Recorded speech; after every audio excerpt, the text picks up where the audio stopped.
host, sabrinasalvati. Doobie-doobie-doo.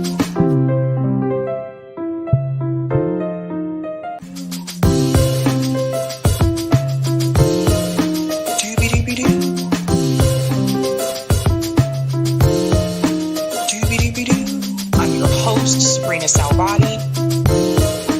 Doobie-doobie-doo.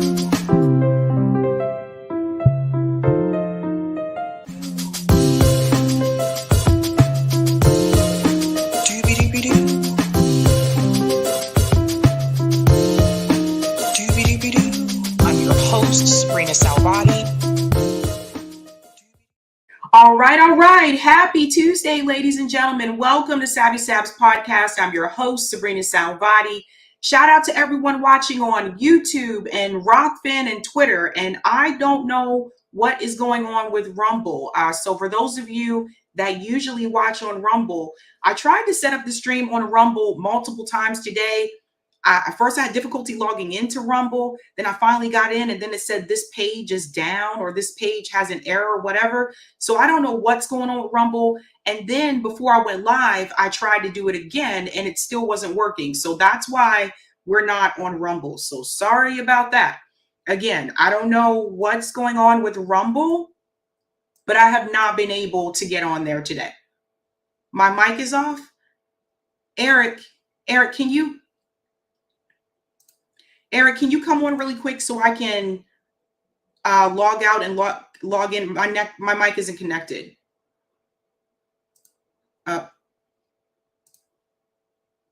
Okay, 1 second, guys.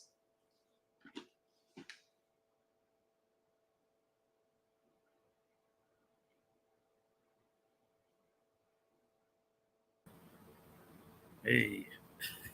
Thanks. They said my mic isn't. I have to reconnect. Yeah, it sounds like you're on the PC mic. Okay, can you stay here so when I leave the studio it doesn't exit? Yeah. Okay. All right. I got no camera at the moment. I just was doing chores. But Sabby will be back in a second. Let's see. Ashira says we can hear. Yeah, so what happens is like when it's the laptop mic, like Chip said, sounds like the laptop mic, it works, but it's not the good regular sound. You hear this? They want me to tell jokes now. Okay, can you hear me now? I think so. Say something. Not tap the mic. Test. I don't think it. Well, I'm not sure. Tap the mic again. No, you're not on that one.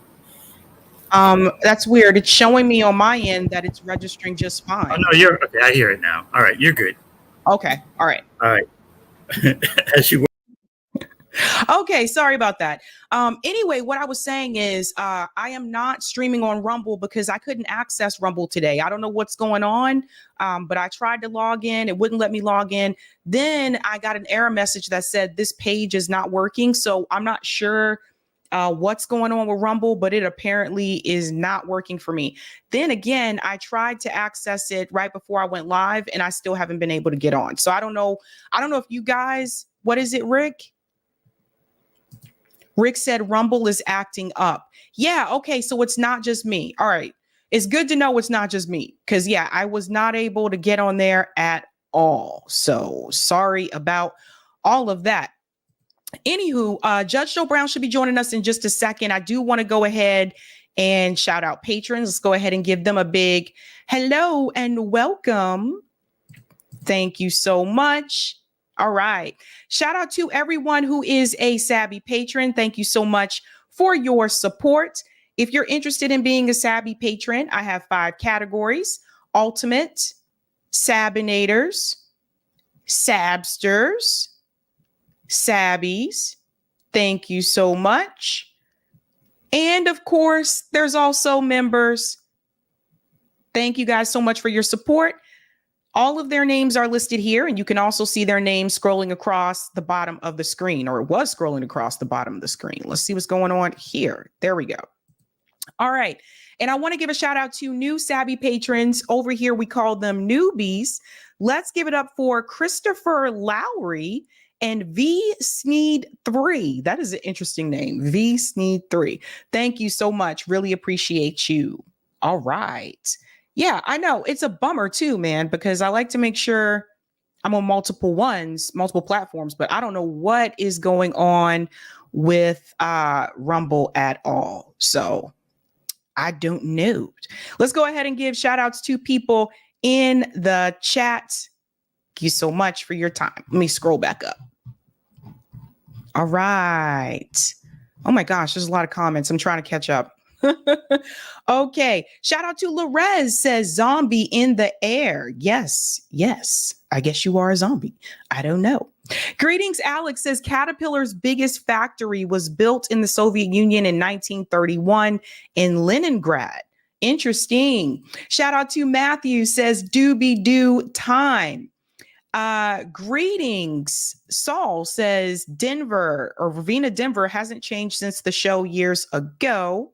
Greetings Gamer says, thanks Sean. Yeah, she was in the hospital all weekend. Not fun for her. I don't know who you're talking about, but sorry to hear that.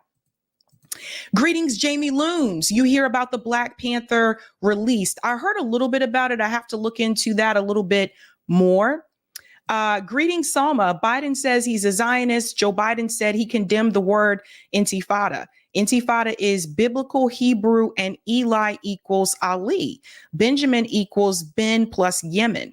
Muslim and Islam are also biblical Hebrew words. Interesting. Greetings, Chrome, says Chrome smiles for Gamer. Gamer, you're always popular. You're always a popular person here. Shout out to Lorez, says CBC voter. Greetings, DJ, says doobie doobie doo. Greetings, Be Easy said hit the like button. It's free. It is. Hit that like button. Thank you. Shout out to, oh yeah, you guys were telling me my mic was off. I'm glad I fixed that. Yes. Shout out to Ali says, hey, Sabby, is it true that the whole 911 system is down in Boston? It was down in the entire state. I was going to mention this to you guys. Earlier today, we received multiple notifications on our cell phones that said, alert, emergency. The 911 operating system is suspended in Massachusetts. In the entire state, 911 was down. So I hope no one had an emergency where they needed to contact 911. So I don't know what happened. I haven't heard an explanation for this. But yeah, that was interesting because people don't just use 911 to call the police. You know, people use 911 to call an ambulance, you know, as well. So yeah, that was a little bit weird. Let me go to other people here. His story says, I hear you just fine. What's up to his story? Shout out to, I'm getting past the ones that said we couldn't hear you. Shout out to Pastor Wheeler, what's going on? Says you sound 100. Thank you so much. Oh, 1 second. Hold on, guys.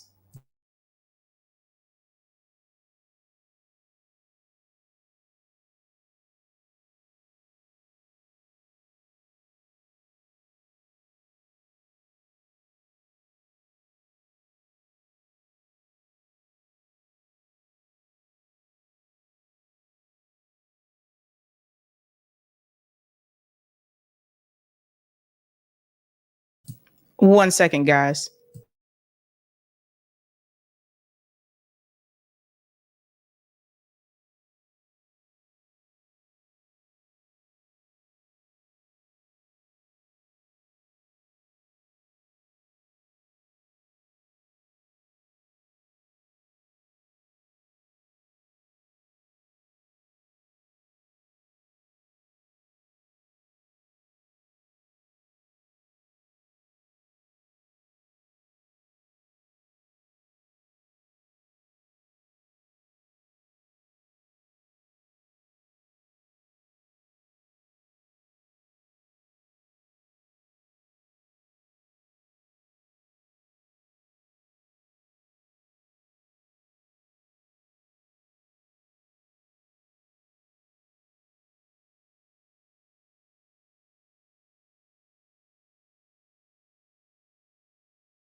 Which is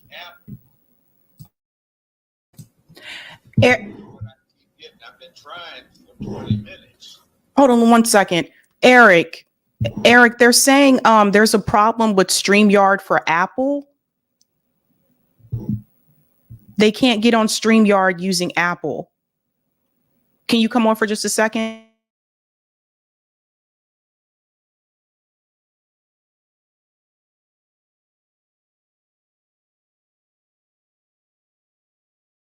Okay, Eric, they're trying to use StreamYard through Safari. This wasn't a problem before, but they said it has something to do with my settings.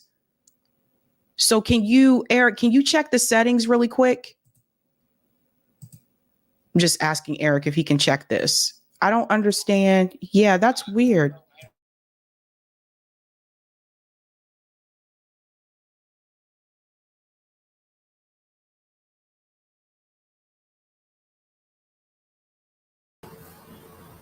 I think they have to use Chrome on a Mac.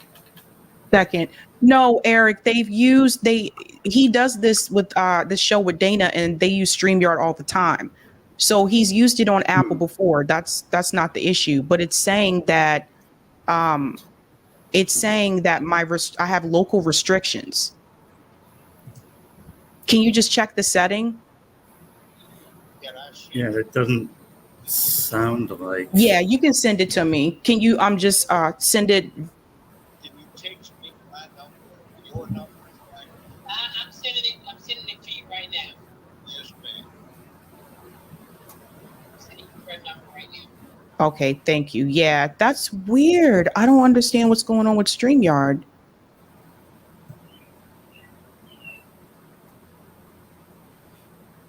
See, I don't know any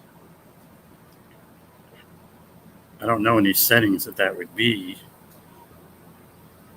You said it, Cal. Tech issues will kill you.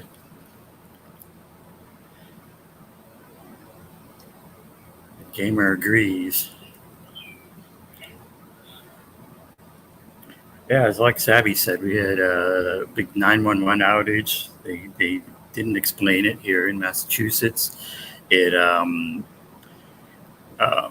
We kept getting these notifications on our cell phones for these big buzz alerts, and they say, "Oh, if 911's down, if you need something, call your local police station directly." And it was kind of ridiculous. And my theory is there's some contractor who runs the whole 911 system, and they had they had an issue, and no one wants to admit it yet. That's the other thing sometimes with big tech failures. They don't want to. Nobody wants to own up. But we'll figure something out here. Let's see. Miguel says tech attack, cyber attack. I mean, I think this particular one with StreamYard is some kind of settings issue somewhere, but I really don't know of something in StreamYard that would prevent someone from coming in. Yeah, it's usually pretty straightforward. The whole thing. You get a link and you and you just go to the link and you get in. Miguel, give us the 411 and the 911 fail. Yeah, we're waiting for that. Yeah, I was running around doing. Actually, see, we had this boiling hot day here. I was putting air conditioners in windows. I was still finishing up with that. Okay, Eric, he said apparently it must be my settings, because he said most people have it set up where you can enter via Google Chrome or Safari. So it's a setting. I've never heard of that. Let me look it up.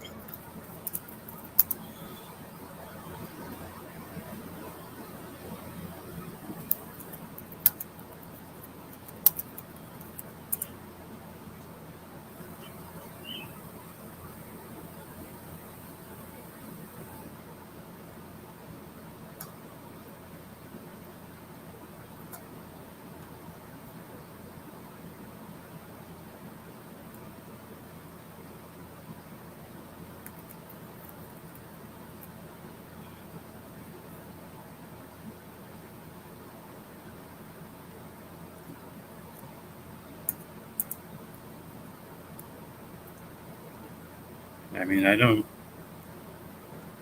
see anything on the StreamYard help pages that looks like that.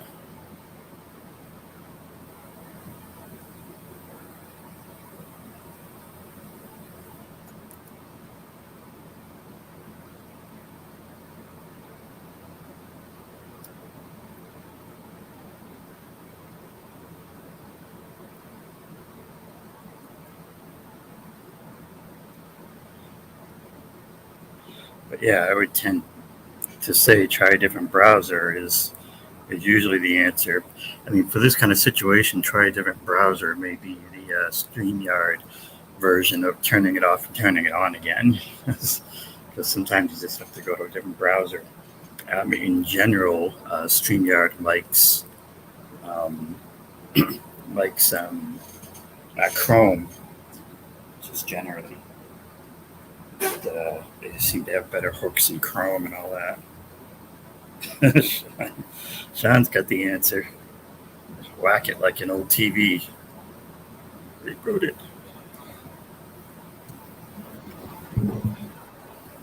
All right, let me make sure that I put my phone on vibrate.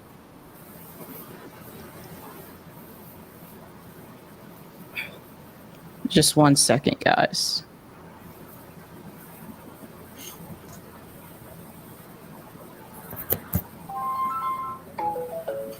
Okay, just in case, because why is my phone? Did they say what they were going to try? Okay, so basically, apparently what's happening is, I've never seen this with StreamYard before, but apparently what happened is that he tried to, like, this has never been an issue before because he does shows through StreamYard anyway. But apparently, like, when he's trying to enter through Safari, it's not letting him enter StreamYard through Safari. And it's telling him basically that he has to use, I guess, something different. But like I said, he never had this problem. It was never a problem before, is what he's saying. Now, all of a sudden, it's not wanting to let him through. Yeah, it doesn't sound like there's anything we could do from our end. The biggest thing I would say, try a different browser, try Chrome if possible, or as a backup, try the phone. Do it on the phone as a last resort. Or yeah, I told him to try Chrome. I think she's gonna try to help him because, again, like, it's weird because I don't use Apple, but apparently, like, when he's trying to do it, it's trying to push him to download Chrome, but I'm not sure if he knows, like, how to do, because Apple users don't use Chrome. So that's why I'm like, not by default, right? No, not by default. So I'm wondering, I don't know, like, this makes me wonder, is that going to be an issue with people going forward?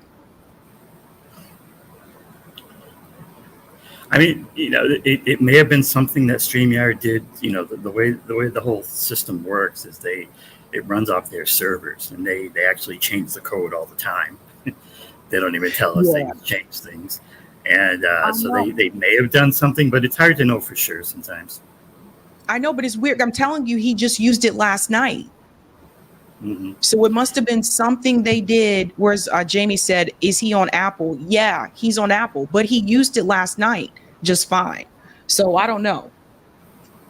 He's going to try to see what he can do, but I can go ahead and go forward with the other stories. Well, I'd say carry on. Yeah. So sorry about that, guys. Good God, everything. Rumble was a mess today. I couldn't get into Rumble. I could, like, StreamYard is now weird and having issues or whatever. Trevor said they probably updated their services. They probably did, because that's what I'm saying. Like, he said he was able to use it last night, but now all of a sudden StreamYard is not wanting to let him in. Unfortunately, other browsers like Safari do not support. I know, but he used it last night. So I don't know. I asked him to do Safari, to do Chrome. So we'll see, but we'll go ahead and go forward because I do have other stories I have to discuss as well. If he's able to get in, then we'll do that jazz. But That just sucks. I hope they fix that, because not everybody uses Windows, right? And not everybody uses Google. So that's something that StreamYard has to keep in mind. All right. So we will do call in tonight, though. So just letting you guys know that. I see some people asking, are we going to do call in? Yes, we will do call in. Yeah, thank you, Be Easy. For best results, StreamYard recommends using Chrome's Firefox, Edge, or Opera. Yeah, and I'll tell her that too. Let me see.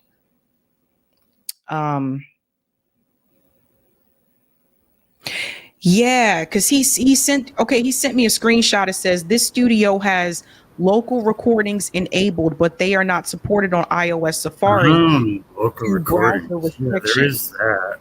Okay. So how do we do that?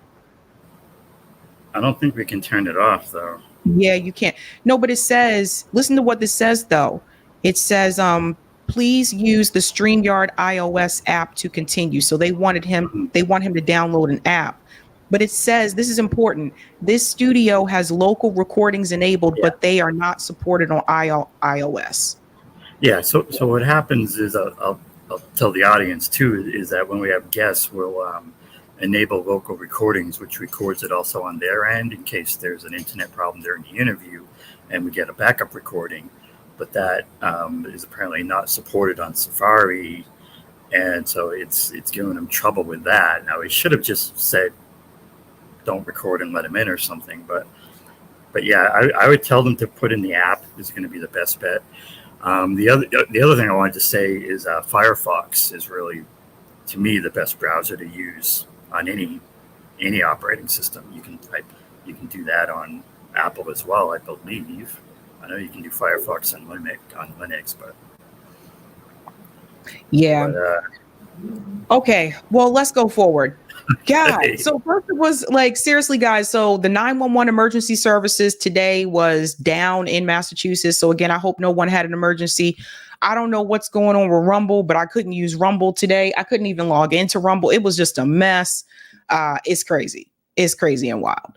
But yeah, we'll see if he's able to make it, because I feel bad that he can't get in. I don't know what StreamYard has done, because like I said, he did this last night, no problem. So interesting.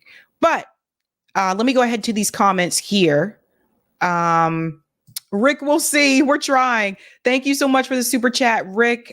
Thanks for having Judge on. We'll see. He's trying to get in. It's giving him hard times. I hope StreamYard fix that. Thank you for the super chat, Mark.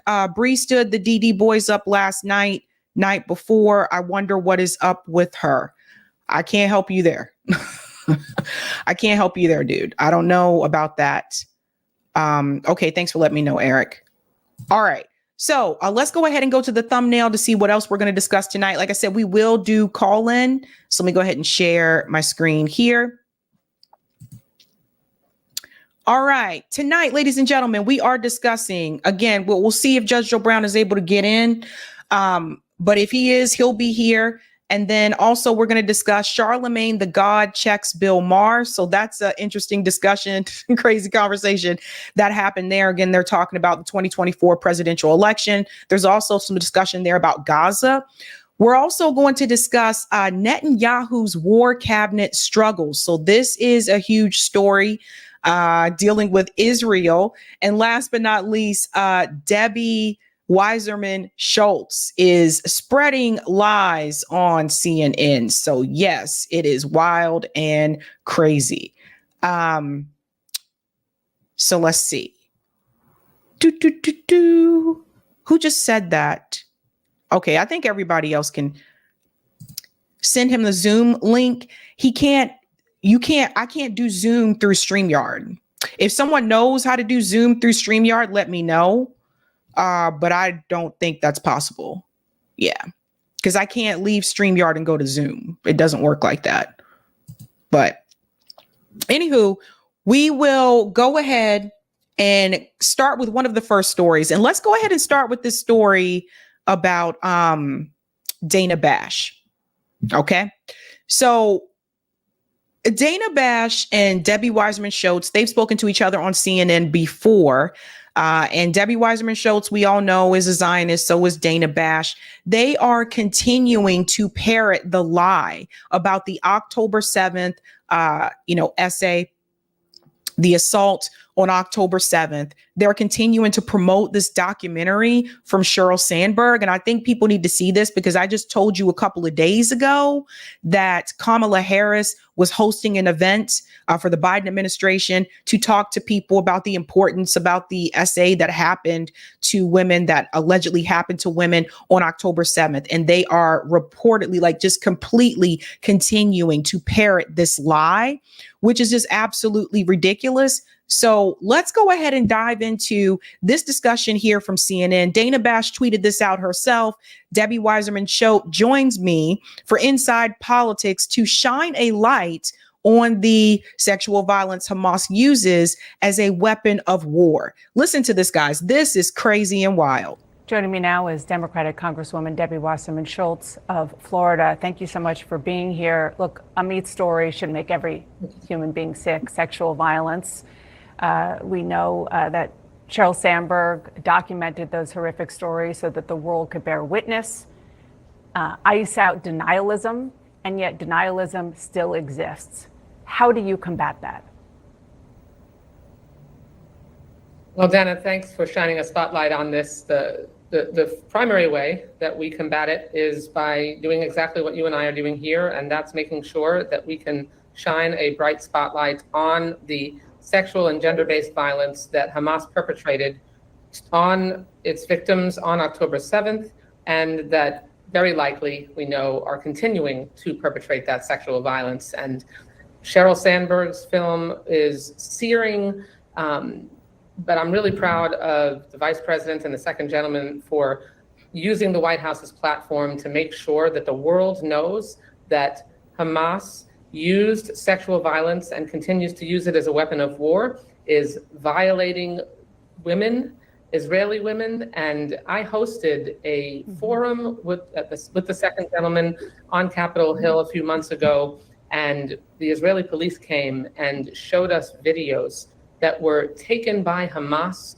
terrorists themselves, engaging in the kind of sexual violence that Sheryl's film shows, cutting off the breasts while raping their victims. And we just got to pause here for a second. First of all, no such video exists. These people are blatantly lying. Dana Bash is blatantly lying to you. So is Debbie Weiserman Schultz. These people are paid liars. Again, if you want to ask yourself, why are they lying? Because that is what they are paid to do. And I'll show you how much money Debbie Weiserman Schultz has accepted from the Israeli lobby. But Dana Bash also, you're at a studio, you're at a network that's run by Zionists. You are a Zionist yourself. These people are shameless in their lies, and they continue to do this over and over. First of all, here's what we do know. That the video that she's talking about, we know does not exist. We know the UN has debunked this. We know the London Times has debunked this. So when Debbie Weiserman Schultz sits up here and she says, we know for a fact that this happened. No, they don't know for a fact that it has happened. And CNN continues to wonder why their ratings continue to plummet, because you guys have been nothing but propaganda for 24 hours a day. You guys have done nothing, but for 24 hours a day, just continue to lie to the American people. Your own reporters, Dana, your own reporters from your network went to Gaza, went to Israel. They put out the report about the detention centers. They talked about the fact that Israel was lying about the command centers that Hamas had. Your own reporters are debunking your own statements.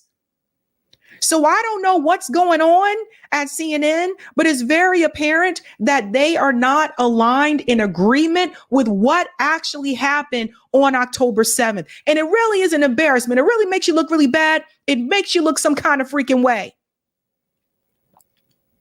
It's embarrassing. Debbie Weiserman Schultz. Let's continue. First-hand accounts from first responders, as well as others and Israelis who were hiding from Hamas terrorists.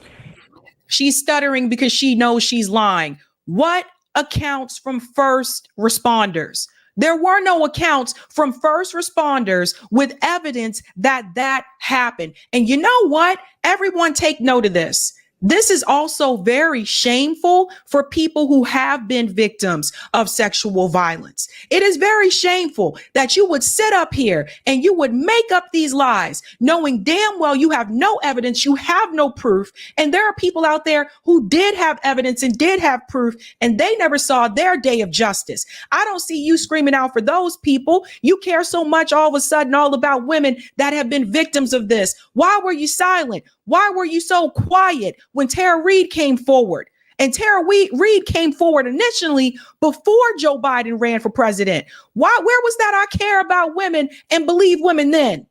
You didn't care because it did not fit your narrative. This is disgusting. Debbie Wasserman Schultz should not even be in Congress anymore, considering the fact this is the woman who was a part of the DNC, fraud. Debbie Wasserman Schultz. This is the same woman who cheated Bernie Sanders and openly admitted it. And not only is she still in Congress, but she's on committees. How is this allowed? There's no fairness in the justice system. There's no fairness at all. And the denialism is outrageous. Yeah. We have to make sure that we knock it down. And as we both said, the vice president and the second gentleman, they're hosting an event at the White House. What words do you want to hear from the vice president during that event today? This is the event that I was talking about from Kamala Harris, that she was hosting this event to continue to drill this message into people. So they know a lot of people don't believe this story. And so that's why they had Hillary Clinton host these events at Columbia University to try to convince people this idea with propaganda. The way that this works is you continue to repeat it until people believe it, and people aren't believing it. So now they're getting other people to continue this narrative. So since it didn't work with Hillary Clinton, now they're trying to get Kamala Harris to do it. They got her to do it. And of course, Debbie Wasserman Schultz. We're going to call her Shrimp Ramen. Well, I'm confident I'll hear what she and the second gentleman have continued to say, and that is that there was sexual and gender-based violence that occurred on October 7th, that Hamas uses it as a weapon of war, and that any organization, either international or domestic, that denies it is essentially allowing the commission of acts of violence again and again. There can't be an exception for Jewish victims. There can't be an exception for Israelis. The idea that it's Me Too unless you're a Jew is unacceptable. And when you have... No one has said that. I'm so sorry. Do you hear what she just said? Do you hear what she just said? She said this idea that it's Me Too, except if you're a Jew. No one has said this. Not one person. Oh, and by the way, since you care so much about these alleged attacks, where is that same empathy for the Palestinians that have experienced sexual violence in the detention center, which your network, your reporters reported on? Where's that same sympathy? I don't hear Dana Bash talking about that. I don't hear Debbie Wasserman Schultz talking about that. They're not talking about it because they don't want to talk about it because it doesn't fit their narrative. Your own reporters. What a mess. How dare you weaponize this? Jeez. Republicans in Congress, like we did last week, defund the UN Population Fund, which provides resources all over the world to combat sexual violence against women across the globe. You can see where Republican priorities are compared to President Biden and Vice President Harris, who are using the administration's platform to lead in making sure that these crimes are not only not denied, but that there are consequences for them. Just a couple of quick questions about things related to this coming up in the United States Congress and on the campaign trail. First, you spent time in Israel since October 7th. You met with Prime Minister Netanyahu. He is scheduled to address Congress July 24th. Will you attend the speech? And do you agree with the notion of him being invited in the first place? Of course she will.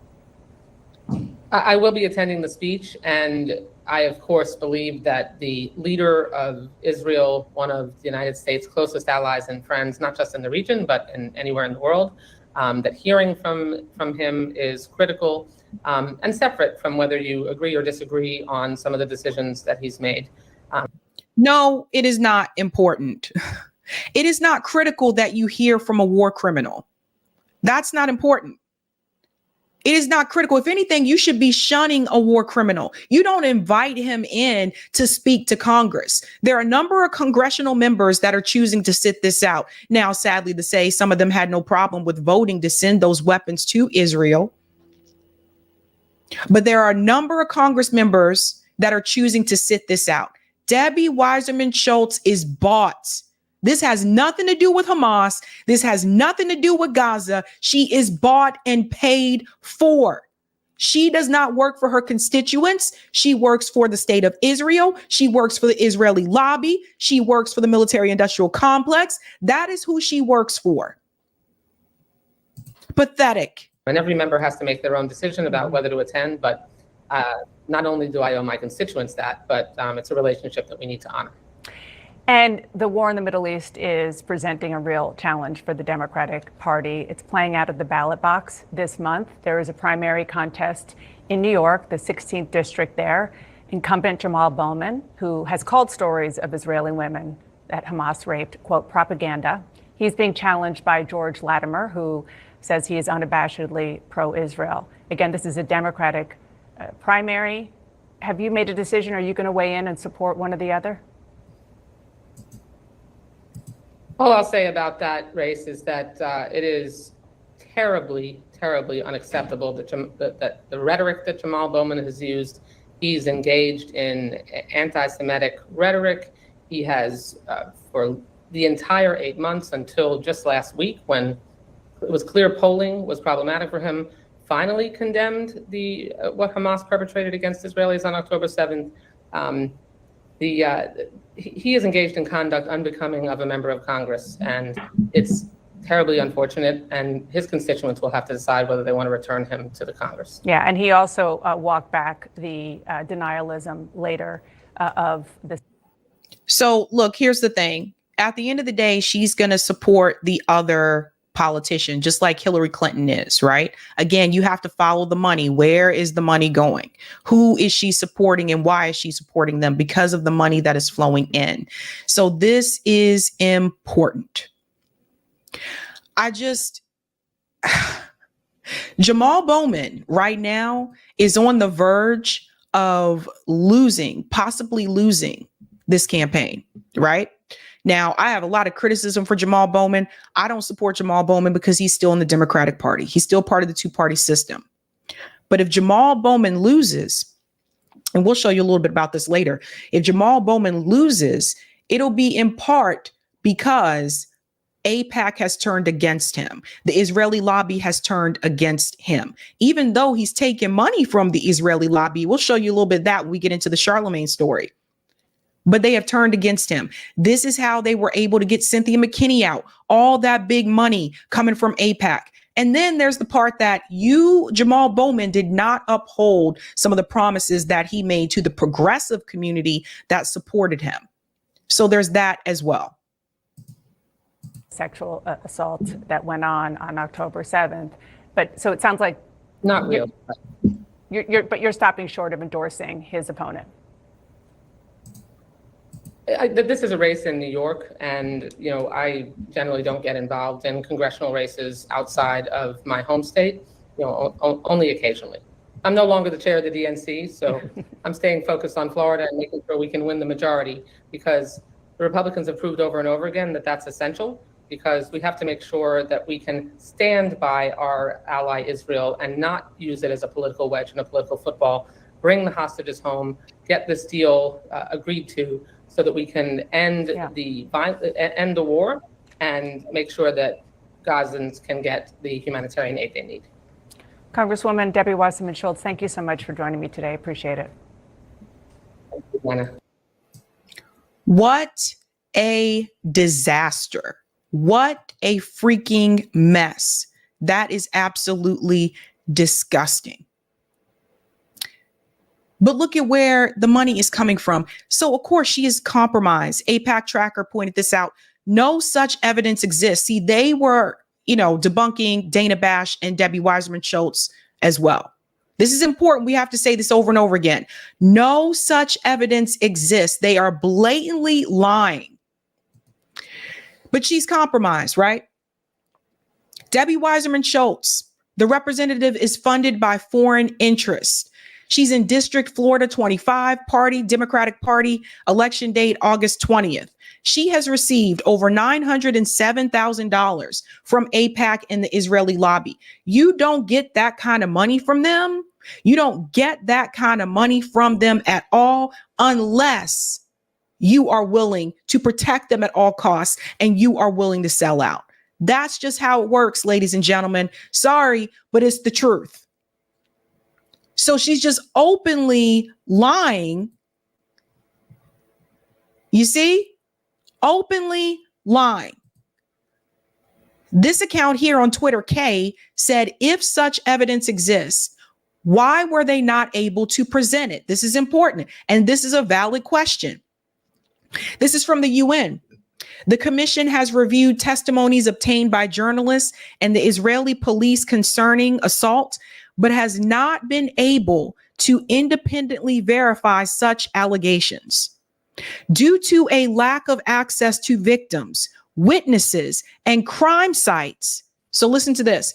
Due to a lack of access to victims, witnesses, and crime sites. But apparently, according to Debbie Wasserman Schultz, she had access to all these witnesses. Okay, right. Obstruction of its investigations by the Israeli authorities. So the Israeli authorities also obstructed this. The commission was unable to review the unedited version of such testimonies. For the same reason, the commission was also unable to verify reports of the torture and mutilation. Additionally, the commission found some specific allegations to be false, inaccurate, or contradictory with other evidence or statements and discounted these from its assessment. The commission did not find credible evidence, however, that militants received orders to commit sexual violence, and so it was unable to make conclusions on this issue. Did everybody hear that? They were unable to make conclusions on this issue. Yet Debbie Wasserman here apparently seems to have more information and more access than the UN does. And she's out here making damning statements as though they are fact. Craig Markheimer also called her out. Remember Craig Markheimer? He used to work at the UN. This is not only disinformation. Wasserman Schultz should be aware that in knowingly disseminating this kind of genocide propaganda, she may be guilty of incitement, a distinct crime under the Genocide Convention, reminiscent of incitement cases at Nuremberg and the Rwanda Tribunal. So do you see what she is doing? What Debbie Wasserman Schultz is saying here is very dangerous. You have no evidence. You have no proof. And she is out there on CNN stating it as fact. Now, I don't know about Dana, except for the fact that I know that Dana is also a Zionist out here pushing this rhetoric and this narrative. But don't be so stupid and foolish, because Debbie Wasserman Schultz statements can also drag you down, because you sat there during that interview and you agreed with her. This is where we are now, folks. This is how bad it is. And people sit there and they wonder, we don't understand why mainstream media ratings are so low. We just keep losing ratings and we keep bringing in all these new managers and things just can't seem to get right. We've even started interviewing people on the right and we still don't understand. Why are the ratings so low? Because you're liars. That's why.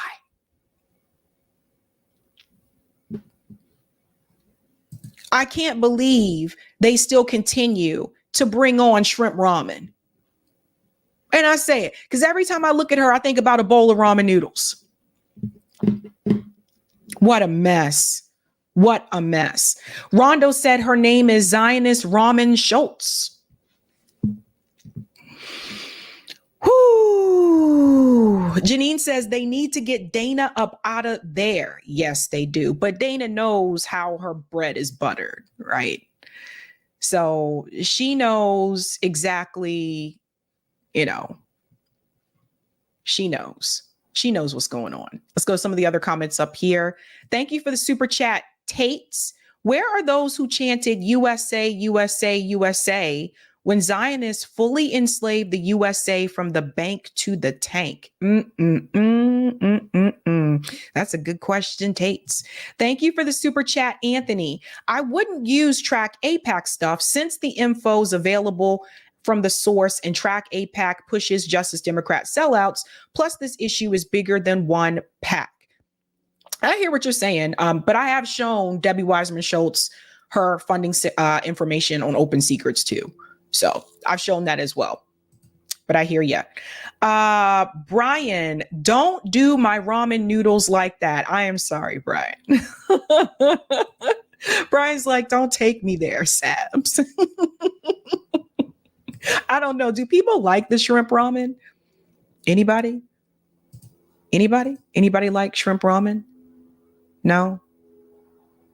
Yes? I don't like that one. The one that I liked, the one I used to like the best. The one I used to like the best was the beef ramen. Let me see something real quick.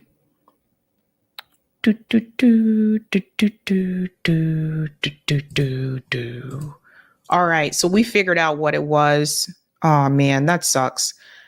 So I'll have to fix that later. What a mess. What a mess. Local recordings. Let me just tell him really quick. I figured out what it was.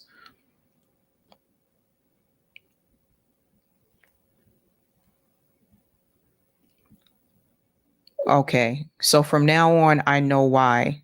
So for anyone watching, big heads up. Eric, I can tell you this too now. This is important to note. And I can't change it because I'm live. Because some of you, I know you also do shows.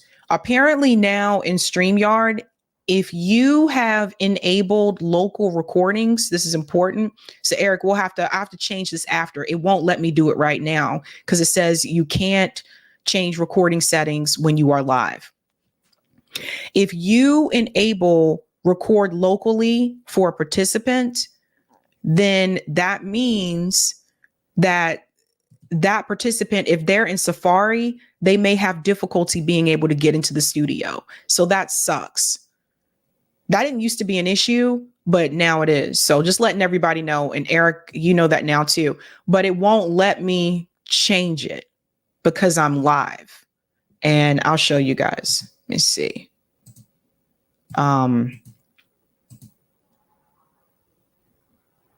Yeah, I want to show you guys really quick because this is crazy. Like StreamYard makes changes and they don't tell people that they make changes sometimes. So see this right here. I'm going to have to reschedule with Judge Joe Brown. This sucks. I'm sorry, guys. Because I had a lot of questions. There's so many questions for him about the trial. Let's see here. Okay, you guys see this? All right. So apparently that to enable local recordings in StreamYard, apparently at some point I did this, right? And it tells you how to enter it and enable it.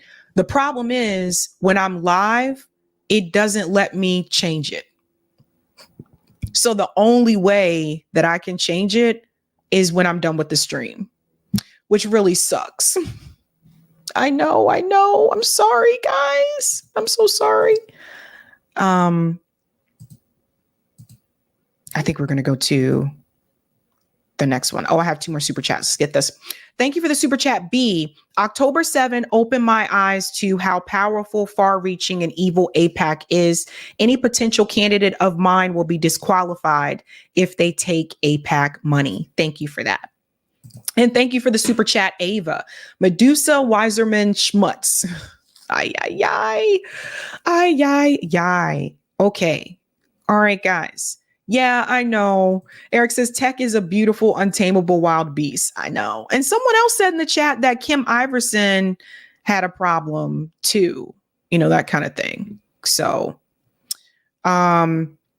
Tree had said, cut the live and come back. I can't. Plus, I'm an hour over.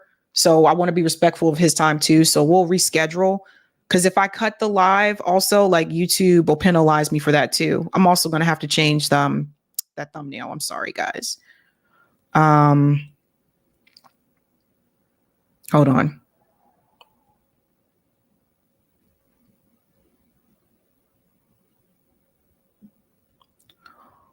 Okay.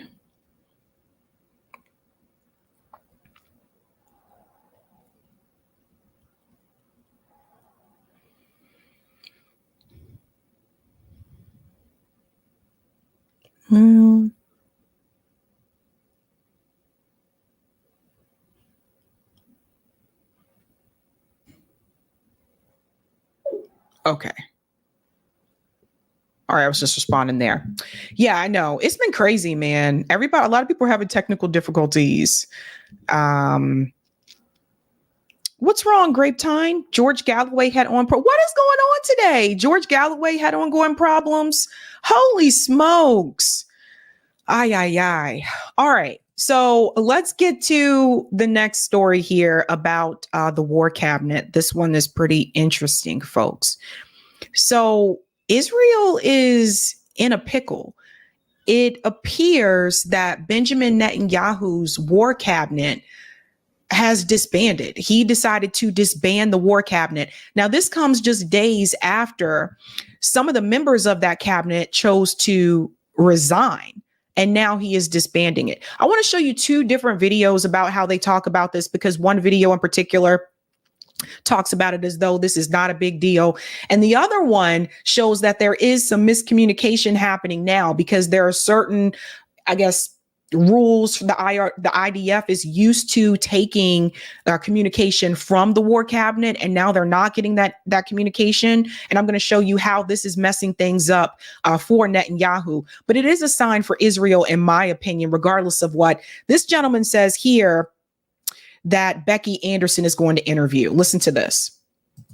Israeli Prime Minister Benjamin Netanyahu has announced the disbanding of Israel's war cabinet earlier today. This comes just over a week after opposition leader Benny Gantz withdrew from the group. The cabinet was formed in the aftermath of the October 7th terror attacks by Hamas. Decision-making will now move back to the government's main security cabinet, according to an Israeli official.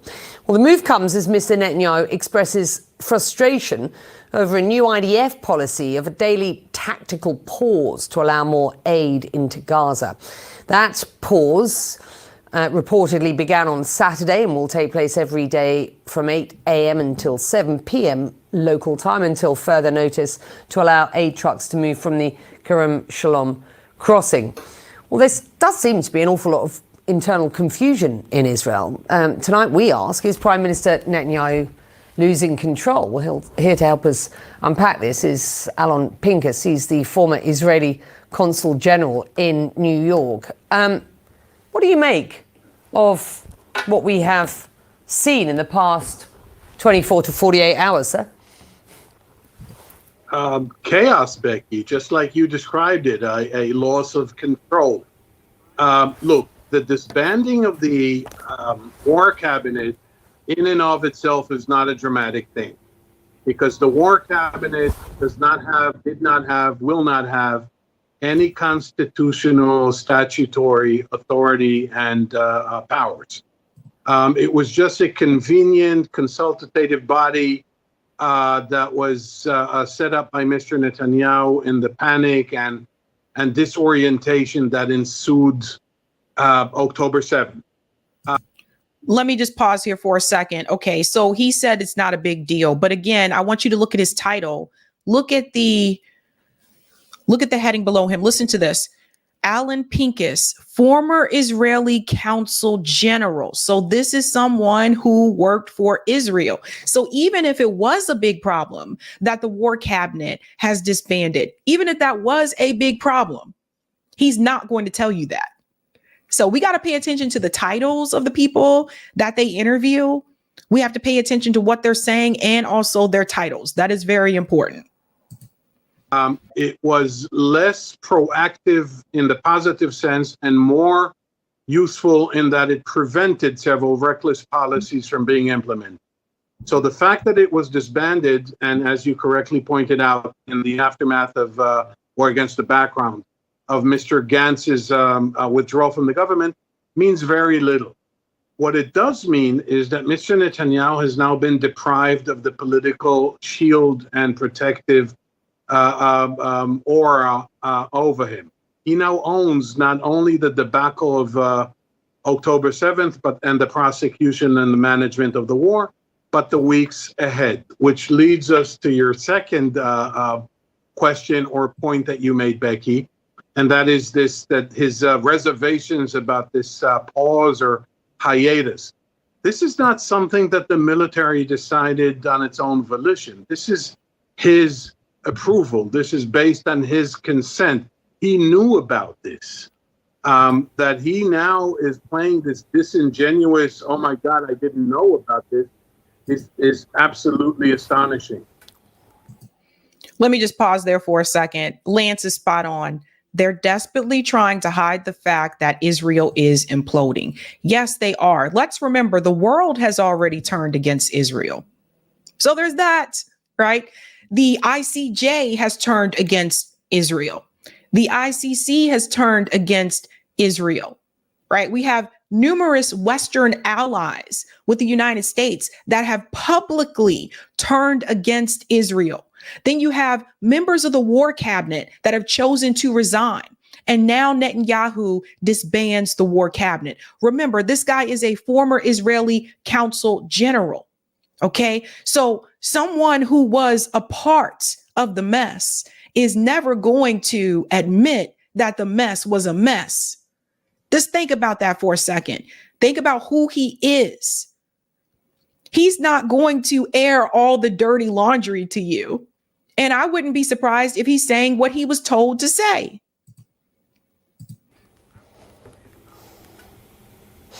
And there are those who suggest a similar sort of framing when Benjamin Netanyahu talks about the potential for a ceasefire, at least a temporary ceasefire in the first phase, and then a further permanent ceasefire, which is a proposal put on the table by the US president, calling it an Israeli proposal. There's real confusion as to whether Benjamin Netanyahu and those close to him have actually signed up for that. Again, is there some disingenuous sort of positioning going on the part of Netanyahu as far as that ceasefire proposal is concerned? Yeah, exactly that, Becky. I mean, it's it's unfortunate for me as an Israeli to admit to this, but this has been duplicitous and deceitful and mendacious. He basically rejected Israel's own offer, which sounds like George Orwell's 1984, but it's actually Mr. Netanyahu's 2024. Yes, he agreed on condition with stipulations and prerequisites to the first phase, but the stumbling block is the end of the war, with President Biden 2 weeks ago, or 16 days ago indeed, presented. That phase 2 means the permanent cessation of hostility. To that, Mr. Netanyahu will not agree, which means essentially that there's no deal to be made. No ceasefire, no hostage deal, no nothing. We want to pause here for just a second because I just want to tell you something that one of the hostages did say. This video was going viral on Twitter and then I couldn't find it anymore. So I guess somebody took it down. But one of the hostages in a recent interview said the best way for the remaining hostages to be returned to Israel is to have a permanent ceasefire. That came from one of the hostages. Okay, so when Netanyahu says, no, I don't want a ceasefire, I'm going to continue this war until I get everybody from Hamas and then we get the hostages back. One of the people that has been with Hamas for all this time, all these months, said publicly in an interview that if you want the remaining hostages to make their way home, they said there's only one path for that to happen, and that is through a permanent ceasefire. That is one of Israel's own who made that statement. And I think that Netanyahu knows that. So then that tells you again, what is the ultimate goal? The goal is to destroy all of Gaza, all of the Palestinian people. And had it not been, let's think about the timeline. Had it not been for the ICJ ruling, had it not been for the international support for the Palestinian people through protests, through the encampments, through music, had it not been for the world turning their back on Israel, I am willing to bet you all those Palestinian people in Gaza would already have been killed. I'm willing to bet you by now, this started after October 7th. I'm willing to bet you that Israel would have killed them all by now, had it not been for the world turning their back on Israel. There's a poll question. If you haven't answered that, make sure you do, because I'm curious to know, do you believe that this conflict with Israel and Gaza, or Israel's assault on Gaza, do you believe that this is going to end by November? I'm curious to see what you guys have to say. Let me get back to this disbanding of this war cabinet. Now that decisions for the war will sit with the security cabinet, what does that mean with regard whose voice will be loudest when it comes to decision making? It's going to be Mr. Netanyahu. Whether people like it or not, he's going to be the sole arbiter. The laconic statement said that while the war cabinet is being dissolved or disbanded, and powers or authority goes to the security cabinet, which is constitutionally the body that is authorized to make decisions, Mr. Netanyahu, quote unquote, will consult intimate and smaller form, quote unquote. That means that he will do whatever he wants, which is fine, except for one thing.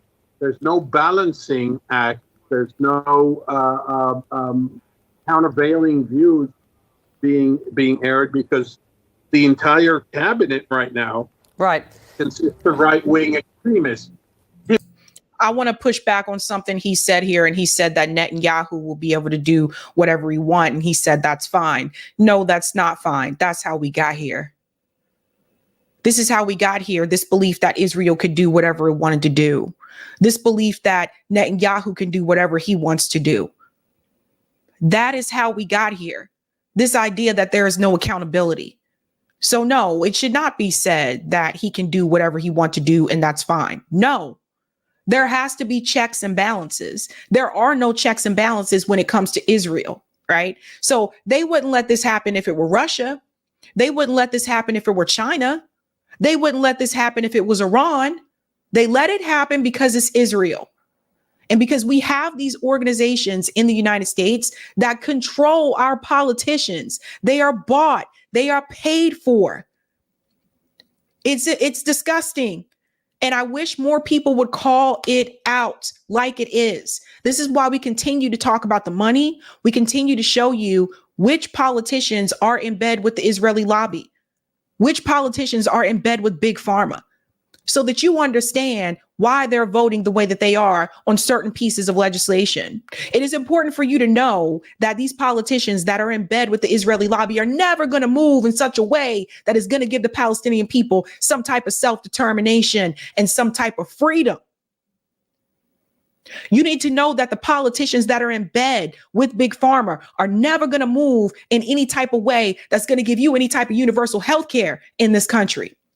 Meanwhile, our government continues to send billions of dollars to Israel so that everybody there can have health care. What sense does that make? We've sent so much money to the state of Israel to make sure that they have everything that they need, whether it's health care, whether it's education. And we don't have those needs fulfilled for every American in this country. It is very problematic. And I don't care how you slice this. I don't care how you try to frame it, but the American people have been neglected. The American people have been left behind. You want to know why they say the kids in school are left behind? Well, we're sending our money somewhere else instead of putting it in the education system here. So you want to complain about these kids being left behind in the school system? Tell your representatives to stop sending our money to Israel so that they can have free education and quality education, from what I understand. That was an awkward place to stop this video. Sorry. Himself included, by the way. So, yeah, you say that that is a reality, whether one likes it or not. There is, let's be quite frank, no end in sight to his leadership, whether you like it or not. You reposted a piece from The Atlantic in which Hussein Ibish wrote, and I quote him here, "The grim reality is that the only people left in the world who seem to want the war to continue into the indefinite future are also the only ones who could stop it, the Hamas leaders and Netanyahu." You agree with that assessment, do you? I do, but that does not necessarily imply that Mr. Netanyahu can survive this. I happen to think he cannot and will not. The next 45 days will be critical. He is facing both immense domestic pressures having to do with the conscription of ultra-Orthodox Jews into the military, from which they have been exempt for over 65 years, and also international pressure. Now that his coalition has sprung to its extremist right-wing purified form, I don't think he can withstand this pressure. Okay, so he's saying that Netanyahu is under immense pressure. However, I do want to remind you, it doesn't matter if it's him or somebody else. So let's say they force Netanyahu to resign. They'll just insert another puppet into his place who will also do the same things that Benjamin Netanyahu is doing. It's not a one-person issue. Benjamin Netanyahu is not the sole problem. All right, there is a belief that has been just spread across Israel, where numbers of Israeli have this belief that the Palestinian people should not be there. You have to re-educate the people. You have to change the minds of the people, because that is a big part of the problem. You can insert all these different leaders, but if you are still focused and you're still grasping onto Zionism, nothing is going to change in Israel.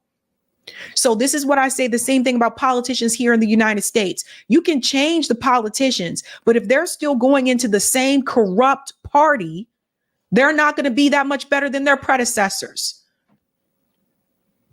Now, this clip here from Case Study QB, also focusing on the disbandment of the war cabinet. And I want you to see the difference between the way it's discussed here and the way it was discussed with the previous CNN host. Listen to this. This just in, Israel's prime minister is disbanding its war cabinet, which formed 5 days after the beginning of the war between Israel and Hamas. This just 1 week after opposition leader Benny Gantz left the body. In southern Gaza, Israel's military announced a, quote, tactical pause in fighting. It's designed to allow desperately needed aid into the region, but it does not mean an end to the fighting. The pause began on Saturday and will take place every day from 8 a.m. in the morning until 7 at night. So let me pause there. So this is the route here for humanitarian pauses, right? So they're having a pause from 8 a.m. to 7 p.m. to bring humanitarian aid in. However, did Netanyahu agree to that? Let's see. Further notice. CNN's Paula Hancuss joins us live. She's near the Kerem Shalom crossing where the aid is standing by. So, Paula, tell us what you're seeing on the ground, and is this pause actually taking effect? So Manu, we're actually inside the Kerem crossing now. The Israeli military wanting to show us that trucks are getting through. We just saw 2 trucks of potatoes going through. So they say this tactical pause will be from 8 a.m. to 7 p.m. along the road from this crossing. It'll just go straight through here into Gaza and then up the Salahadin Road, which is the main artery north-south in Gaza. We have heard, though, from UN groups on the ground that we've spoken to that this has been open for well over a week now. They have been using it, but the problem is not the being able to get the aid in at this point. It's being able to distribute it, because the situation on the ground is extremely lawless. We've heard from the UN Humanitarian Office, OCHA, saying it's simply too dangerous for them to get to this area to pick up the aid at this point. We just spoke to Daniel Hagari. He's the IDF spokesperson. Let's listen to what he said. We share the same target, that the people of Gaza will get the food, and not Hamas. Hamas is looting. But it's Hamas is taking the food. It is the law and order issue, because obviously... Let me pause here for a second. I want you to think about this narrative that they say that Hamas is looting. Okay. Hamas lives in Gaza. They are Palestinian people, right? What do you mean they're looting the food? I have not seen any video footage or any evidence that shows that Hamas is stealing the food. Not one. So this is another narrative, another talking point that the IDF is continuing to repeat. And we have no evidence to show this.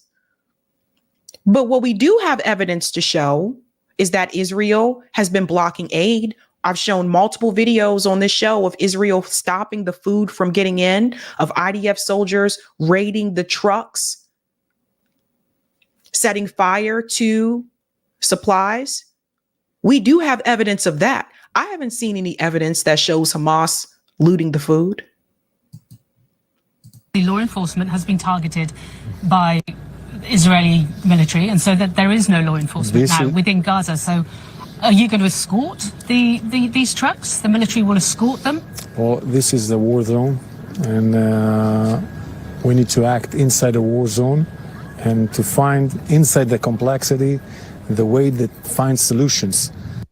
So I asked a number of times, would these trucks actually be escorted by the military, and that wasn't answered. What they did say was there would be military checkpoints along the way, and they would try and make sure that that road itself was safe. There was some controversy about this announcement as well. We heard from an official within the Prime Minister's office that he hadn't been informed of this, and he was not particularly happy about it until he found out that he had a guarantee that the fighting itself in Rafah, which is close by here, we can hear some of it in the distance, that would continue. The Israeli Prime Minister adamant that the fighting in Rafah has to continue to try and beat Hamas. He has said that is the last area where it is necessary to fight. Manu? So was the Prime Minister, Paula, was he blindsided by this move? It certainly sounds like it. I mean, we heard him in a cabinet meeting saying this is a state with an army, not an army with a state. So certainly his heckles were up. I did ask the IDF spokesperson, is this a lack of communication? And he said, well, they make decisions based on what they're told by the cabinet. So again, sidestepping that answer. But it's not the most...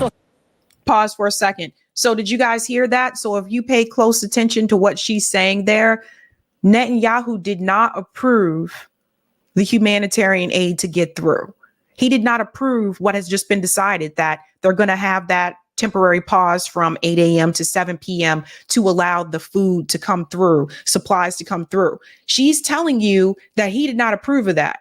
So you see what has happened now that the war cabinet has been disbanded. There's already miscommunication. And if you compare this to the other CNN interview, that gentleman said this is not a big issue.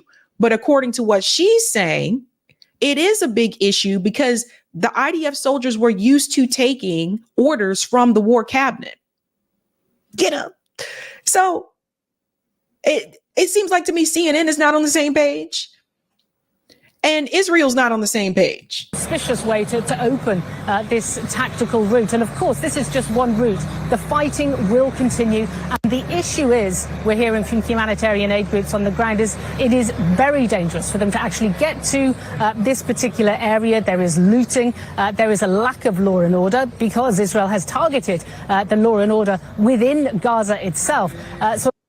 So she's continuing that lie that there's looting and she hasn't seen any looting happening. Of course, those humanitarian aid groups now want to get to the aid. They want to distribute it, given the UN said just last week that as of next month, there may be 1 million Palestinians that face starvation. It is urgent, but it is extremely dangerous for them to be distributing this aid at this point. Manu? Yeah, no.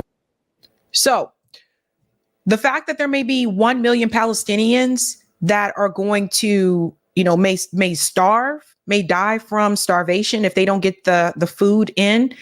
They keep saying that Hamas is looting the food because they want you to believe if those people die, it will not be because of Israel. It will be because Hamas stole the food.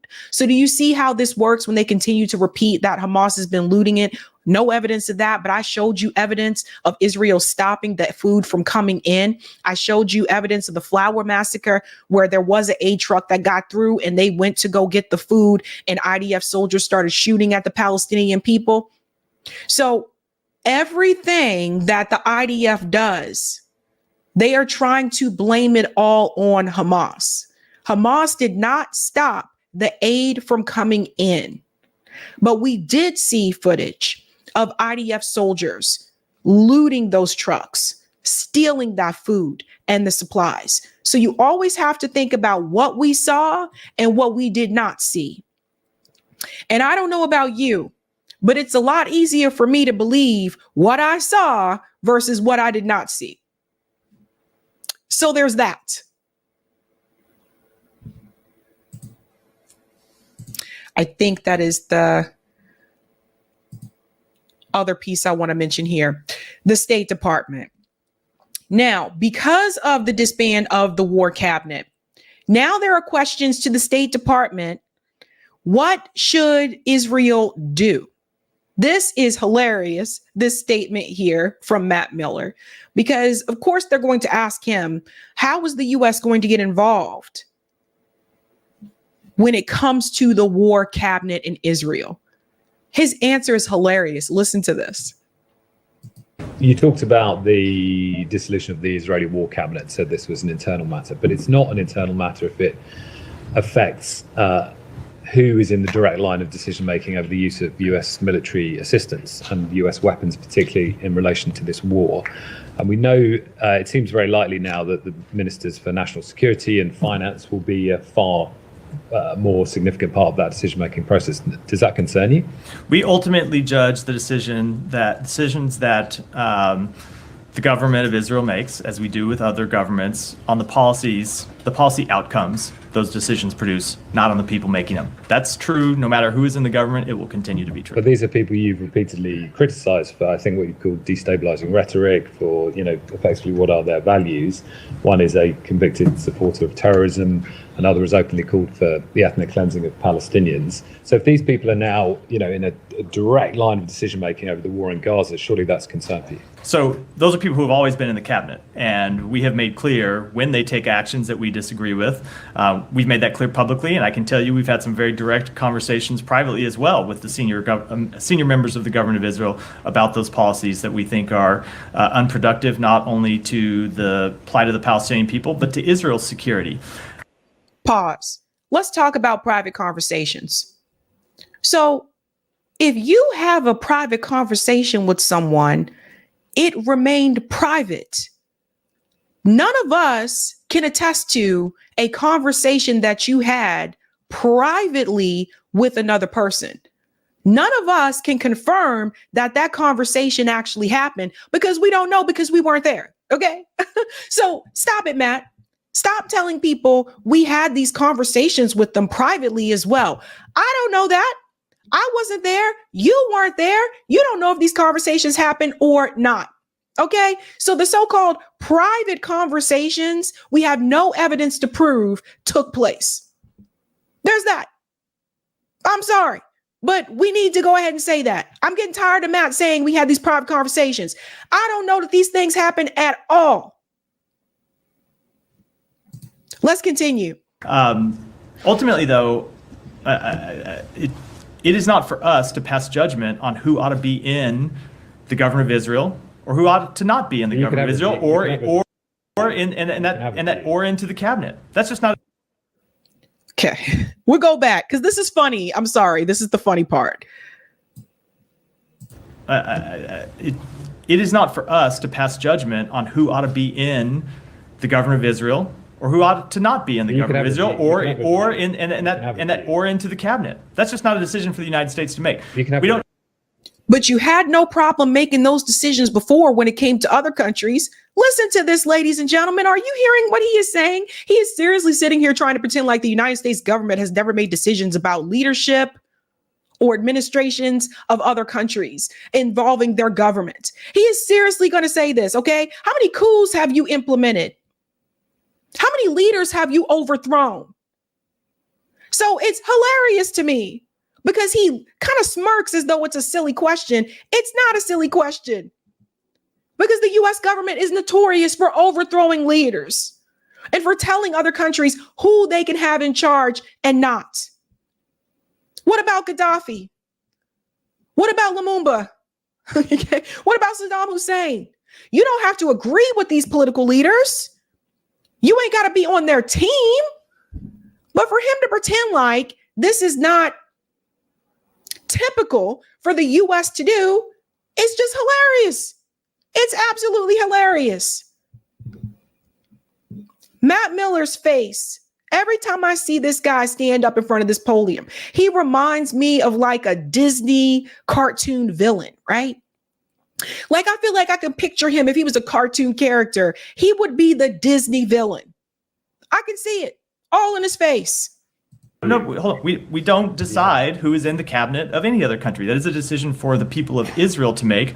Ultimately, what our job is to interact with whatever government they choose and make clear what we think the policies they should pursue that are in their best interest and the best interest of the region. And we're going to do that whoever is in the government. Now, that said, he said, we don't decide about who the leaders are going to be in any government, in any country. That is a blatant lie. FM says Panama, Haiti, DRC, Ecuador, etc. Someone mentioned earlier, Mississippi said, what about Haiti? Exactly. Give me a break. A lot of these leaders have been installed in other countries by the US government. He is so full of it. Now, Bibi Netanyahu is angry. It's not just about his war cabinet being disbanded, which he decided to do himself, but he also had some messages for us. He has a message for the US government. Listen to what he says here. This is him openly attacking the Biden administration. Wait for it, fam. When Secretary Blinken was recently here in Israel, we had a candid conversation. I said I deeply appreciated the support the U.S. has given Israel from the beginning of the war. But I also said something else. I said it's inconceivable that in the past few months, the administration has been withholding weapons and ammunition to Israel. Israel, America's closest ally, fighting for its life, fighting against Iran and our other common enemies. Secretary Blinken assured me that the administration is working day and night to remove these bottlenecks. I certainly hope that's the case. It should be the case. During World War II, Churchill told the United States, give us the tools, we'll do the job. And I say, give us the tools and we'll finish the job a lot faster. When Secretary Blinken was recently here in Israel, we had a candid conversation. I said I deeply appreciated the support the U.S. has given Israel from the beginning of the war. But I also said something else. I said it's inconceivable that in the past few months, the administration has been withholding weapons and ammunition to Israel. Two things. Remember what we said about these private conversations that we are not present for and we don't know if they took place. Again, private conversation. I don't know if that conversation happened or not. We don't even know if Netanyahu actually said this to Antony Blinken, not to make excuses for either one of them. But again, we were not privy to that conversation. Two, I thought it was interesting when he said, inconceivable. It's inconceivable. Couple more things. Israel, America's closest ally, fighting for its life, fighting against Iran and our other common enemies. Secretary Blinken assured me that the administration is working day and night to remove these bottlenecks. Blinken lied to you.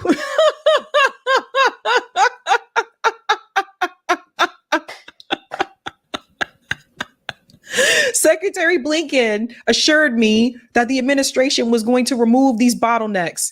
And you believed Anthony Blinken? Lying ass Anthony Blinken. Blinken told you what you wanted to hear. That's what he did. 2, this whole talk about ally. Just because the United States government is an ally with Israel, that doesn't mean the US government has to give you weapons, and that don't mean they have to give you money. Okay, let's just think about this for a second, folks. I'm pretty sure you have a friend, you might have a bestie, and you guys are allies, right? You're like, that's my ride or die. That's my ally. Does that mean you have to give them money? No, it doesn't. Okay, I think there's a misunderstanding about this so-called relationship, because it's very clear to me, I don't think most of the American people would have voted to have our money go to Israel or go to any other country. Right? I just don't think most of the American people would have done that. So the government is not speaking on behalf of the constituents. That's the really big problem. They're not speaking on behalf of us. All right. So this relationship, BB, that you think you have with the United States government, you trusted us. You trusted the United States government, the government that intervenes in countries all across the world. The government that has military bases all around the world, the government that has overthrown leaders all around the world, you believed and trusted the U.S. government? Interesting. I certainly hope that's the case. It should be the case. During World War II, Churchill told the United States, "Give us the tools, we'll do the job." 1, Winston Churchill is dead.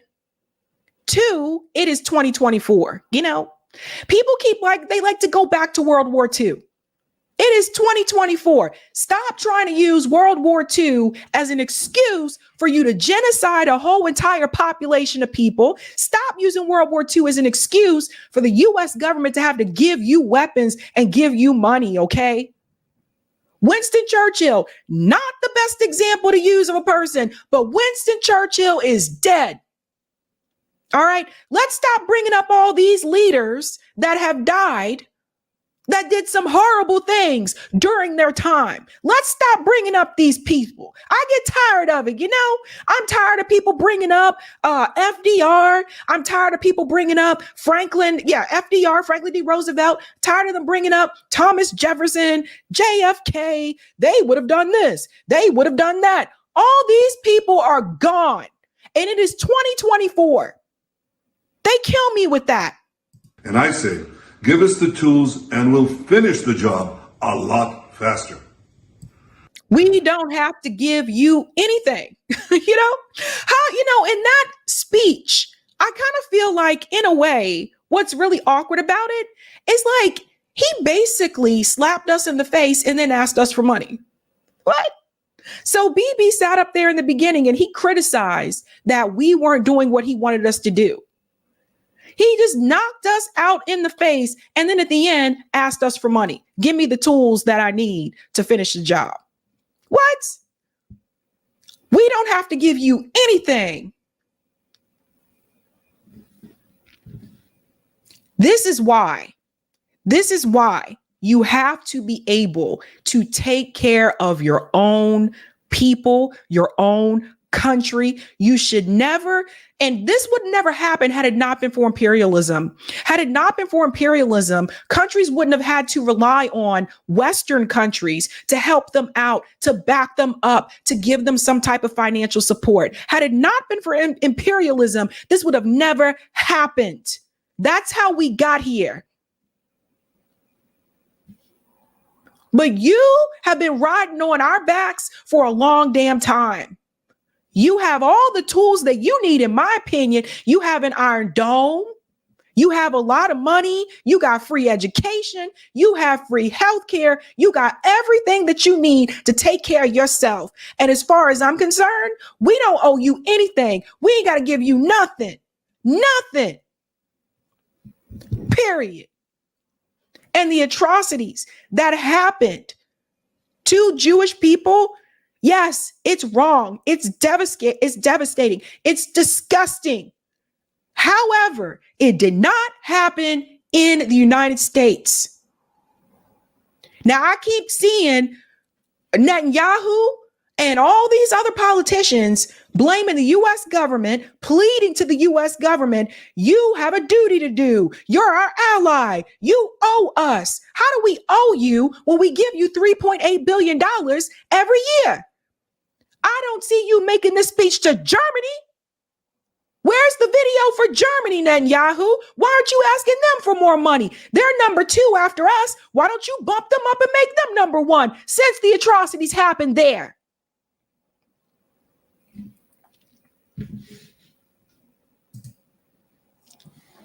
Maybe people need to put more pressure on Germany instead of the United States government.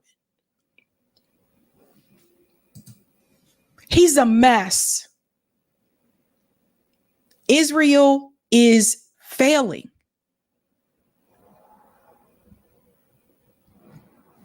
Let's go to some of the comments here.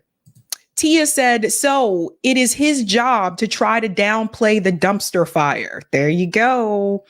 Lance says, you can't maintain a country without the consent of the rest of the world, and they've lost that. That's a big one. The Oracle, the ongoing and consistent framing of Israel's efforts as genocidal in conjunction with all the footage coming out of Gaza has uncloaked Israel. And the narrative war is effectively a loss. There you go. Thank you for the super chat, American Disaster. In dual, isn't it real citizenship and foreign lobby? Thank you for the super chat, Green Coalition. The state of affairs was purposefully manufactured. That is why the representatives show no empathy. It's what they wanted. Pure evil. We must eventually physically stop the perpetrators. Thank you for the super chat, Sparky. U.S. funds Israel's free healthcare too. That's right. I told you guys. I've been telling you. Jamie says Israel has free healthcare and Americans have to pay. Yes, sir. Or ma'am. I'm not sure if Jamie's a guy or girl, but yes. The Oracle says the persistence of South Africa, the judgments of the ICC and the ICJ, and the student-led protests have proven to be the convergence of forces that Israel can't overcome. It's a lot, right? Thank you, Sparky. Netanyahu's actually the nice moderate in his group. His replacement is likely to be even more vicious, if you can believe that. And thank you for this as well. Love you, Sabby. You're the bestest girl ever. Thank you. That is so sweet. Leroy says he's the Disney villain who tries to get you to think he's a good guy. I can see that. Matt Miller being that Disney villain. Thank you, Nuber.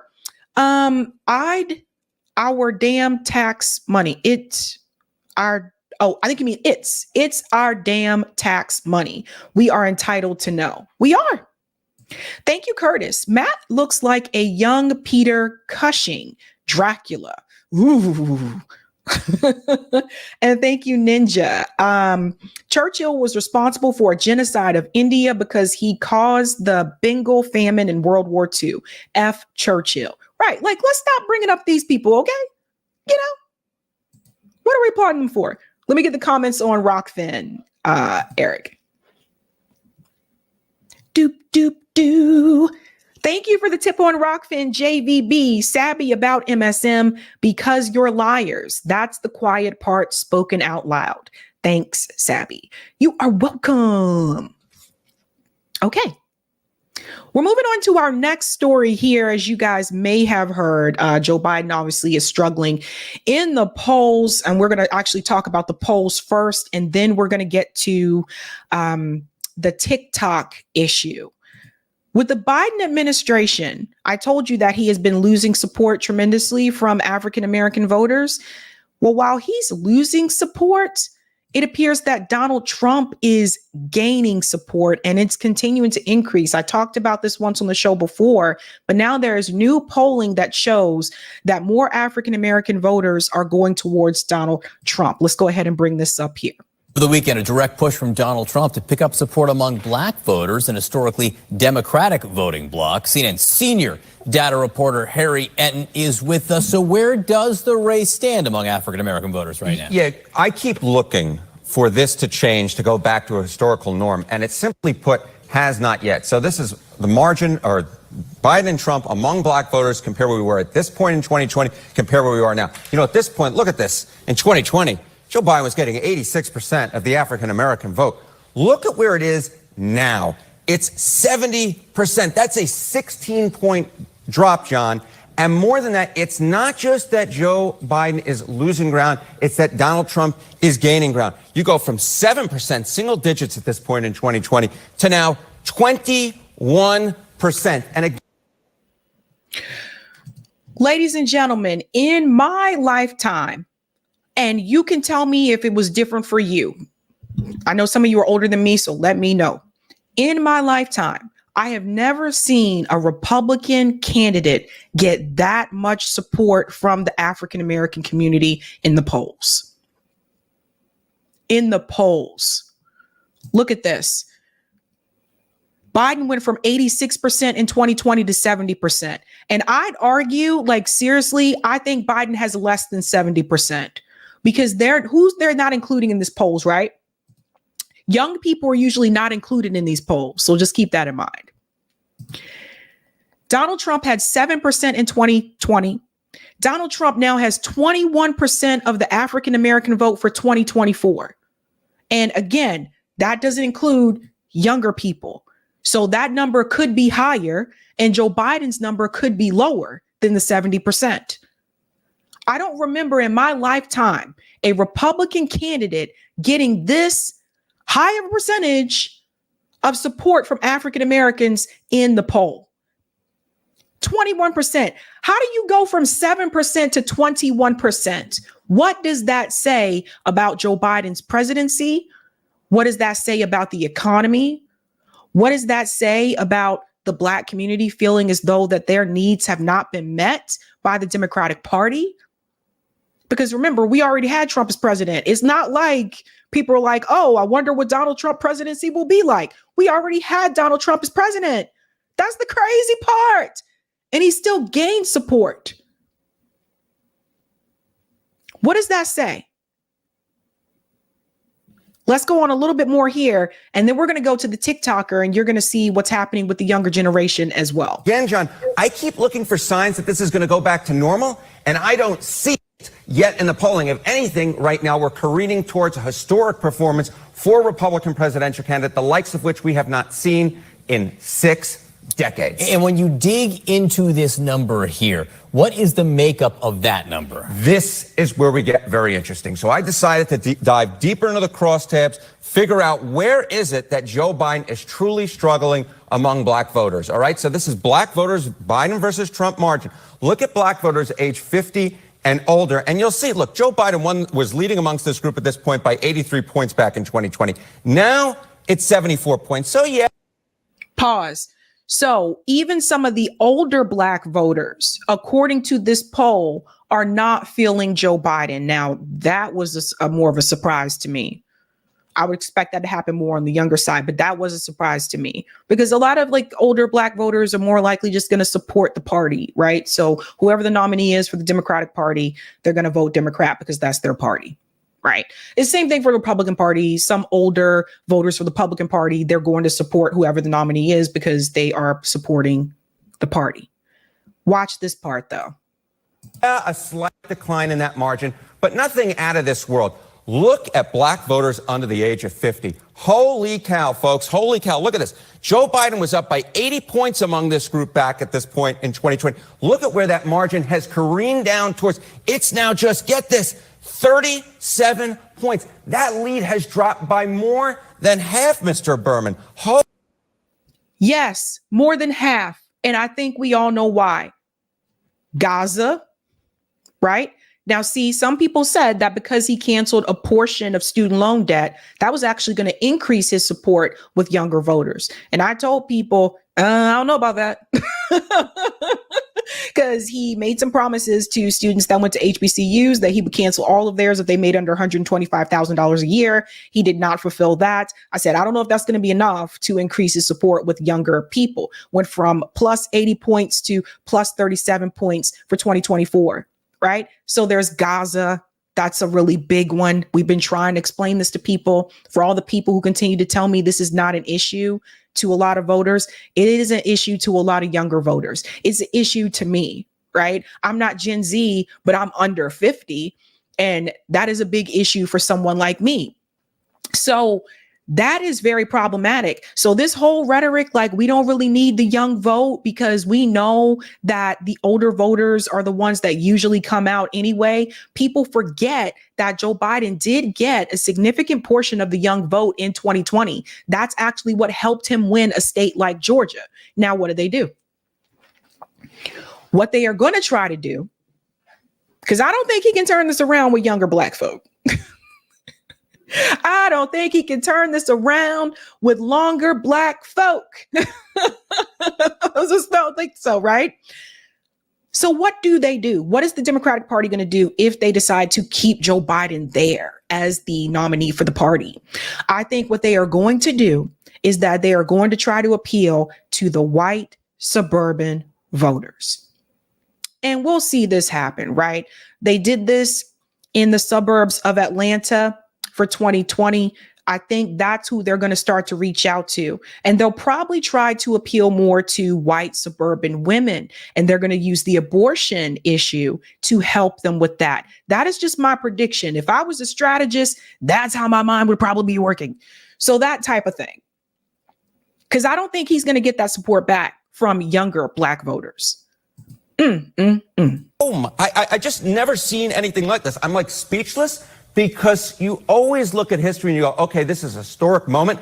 If this polling is anywhere near correct, we're looking at a historic moment right now where black voters under the age of 50, which have historically been such a big part of the Democratic coalition, are leaving it in droves. That is a huge drop over a 4-year period, at least right now. All right, what's the impact of third-party candidacies here? Robert Kennedy Jr. Yeah, all right, so obviously, we have third-party candidates this year with the two major party candidates being so disliked. All right, so this is black voters, Biden versus Trump in the battleground states. This was according to a poll last month from the New York Times, Siena College. Again, looks very similar to what we see nationally, right? Joe Biden at 63, a very poor position for a Democratic candidate. Donald Trump at 23%. If we add Robert F. Kennedy Jr. to this, look where Joe Biden drops to. Less than half the vote among black voters, less than half the vote among black voters in the battleground states. Donald Trump drops as well to 14%, so not quite nearly as historic. So that's something that needs to be recognized as well. Once they add RFK Jr.'s name to this poll, Joe Biden drops down in the battleground states, we got to look at the title here, to 49%. You see that? And Trump drops down to 14%. So what that shows you is that some black voters that may support Joe Biden or Donald Trump are willing to move over towards RFK Jr. That may not always be because of his policies. Part of that could be because of the name, the Kennedy name. They see that name and they're like, oh, it's a Kennedy. So yeah, I want to take things back to the way they were like under JFK, like that type of thing. So either way, it's a mess. Okay. I showed you what it was like without RFK Jr. I'm showing you what it's like with RFK Jr. Either way, Joe Biden is losing black support. Donald Trump is gaining black support. And we have had both of them as president. But look at this, RFK with 11%. You basically have a legitimate sort of three-way race here. Yeah, Joe Biden well ahead, but with less than 50% of the vote. John, I never thought I would see something like this among black voters. And for those questioning who Robert Kennedy would hurt more, at least in these numbers, in this measurement right here, Biden loses 14, Trump loses 9. So it's clearly Joe Biden. It's exactly right. It seems to me this is, yes, it's partially a artifact of Donald Trump perhaps being better liked among black voters, but it's also a real artifact of Joe Biden being significantly less liked among black voters than he was 4 years ago. Harriet, great to see you. Thank you very much. Sarah? All right, to continue. So you notice he said he never thought that he would see this among black voters for the Democratic Party. I did, because let me tell you something about us, okay? We have no problem being supportive and being, devoted for a cause that we believe in. We have no problem being supportive of you. And when we feel like there are policies or certain agendas that are important to us in our community, we will come out and support. However, we're not just going to support you just because, you know. That's the thing. It's just like, you know, those days have gone. The days of we're going to support you because you're not Donald Trump, those days are gone. So these are the kind of things that we have to keep in mind. And the Democratic Party has taken the black vote for granted for a long time. And this is why I've continued to stress this since the first year I started the show. They have taken our vote for granted. And some of us that are millennials, you know, some of us that did support Barack Obama, after that, we realized, you know what? That's not enough. And I think the Democratic Party continued to just assume that we would continue to support them regardless. So I think most black voters are going to stay home. But Joe Biden has a problem. Now, Harry Sisson, the TikToker who has been out there lying to support Joe Biden. I told you before, he was paid by the DNC, him and his friend. I don't see his friend as much anymore. His friend, Chris, I mainly see him. Harry Sisson is still trying to sell Biden onto people. So he is a viral TikToker. He makes videos for the Democratic Party to basically tell people Donald Trump is horrible because of this, and this is why you need Joe Biden. But of course, he is glossing over some of the things that Biden has done. Again, he's paid by the DNC to do this. I showed the receipts on this show before. He is going to sit here and tell you that Joe Biden's age is not a factor. Let's bring this in. This is a hot mess. Poll after poll shows more voters have concerns about Biden's age, though, than they do Trump's. But the president is getting some help from a 21-year-old TikToker, Harry Sisson, whose videos pushing back on Trump have gotten as many as 15 million views. Donald Trump is over there with his wealthy buddies at Mar-a-Lago saying, you get a tax cut, you get a tax cut, you get a It's nonsense. Just remember when Donald Trump said that he would date his own daughter. I mean, ugh. For a minute straight, Donald Trump talked about boats sinking, batteries, sharks, and water. Pause. So the first part that he said there about Joe Biden, Donald Trump's there with his wealthy buddies, as if Joe Biden doesn't have wealthy buddies. You know, when it comes to the class issue, they both have wealthy buddies. They're both in elite circles that you and I will never be a part of, right? So there's that. Donald Trump said he would date his own daughter. Didn't Joe Biden take a shower with his? So you see how some of the things that he uses to criticize Donald Trump can also be used to criticize Joe Biden. And this is why a lot of people don't want to support either one of them.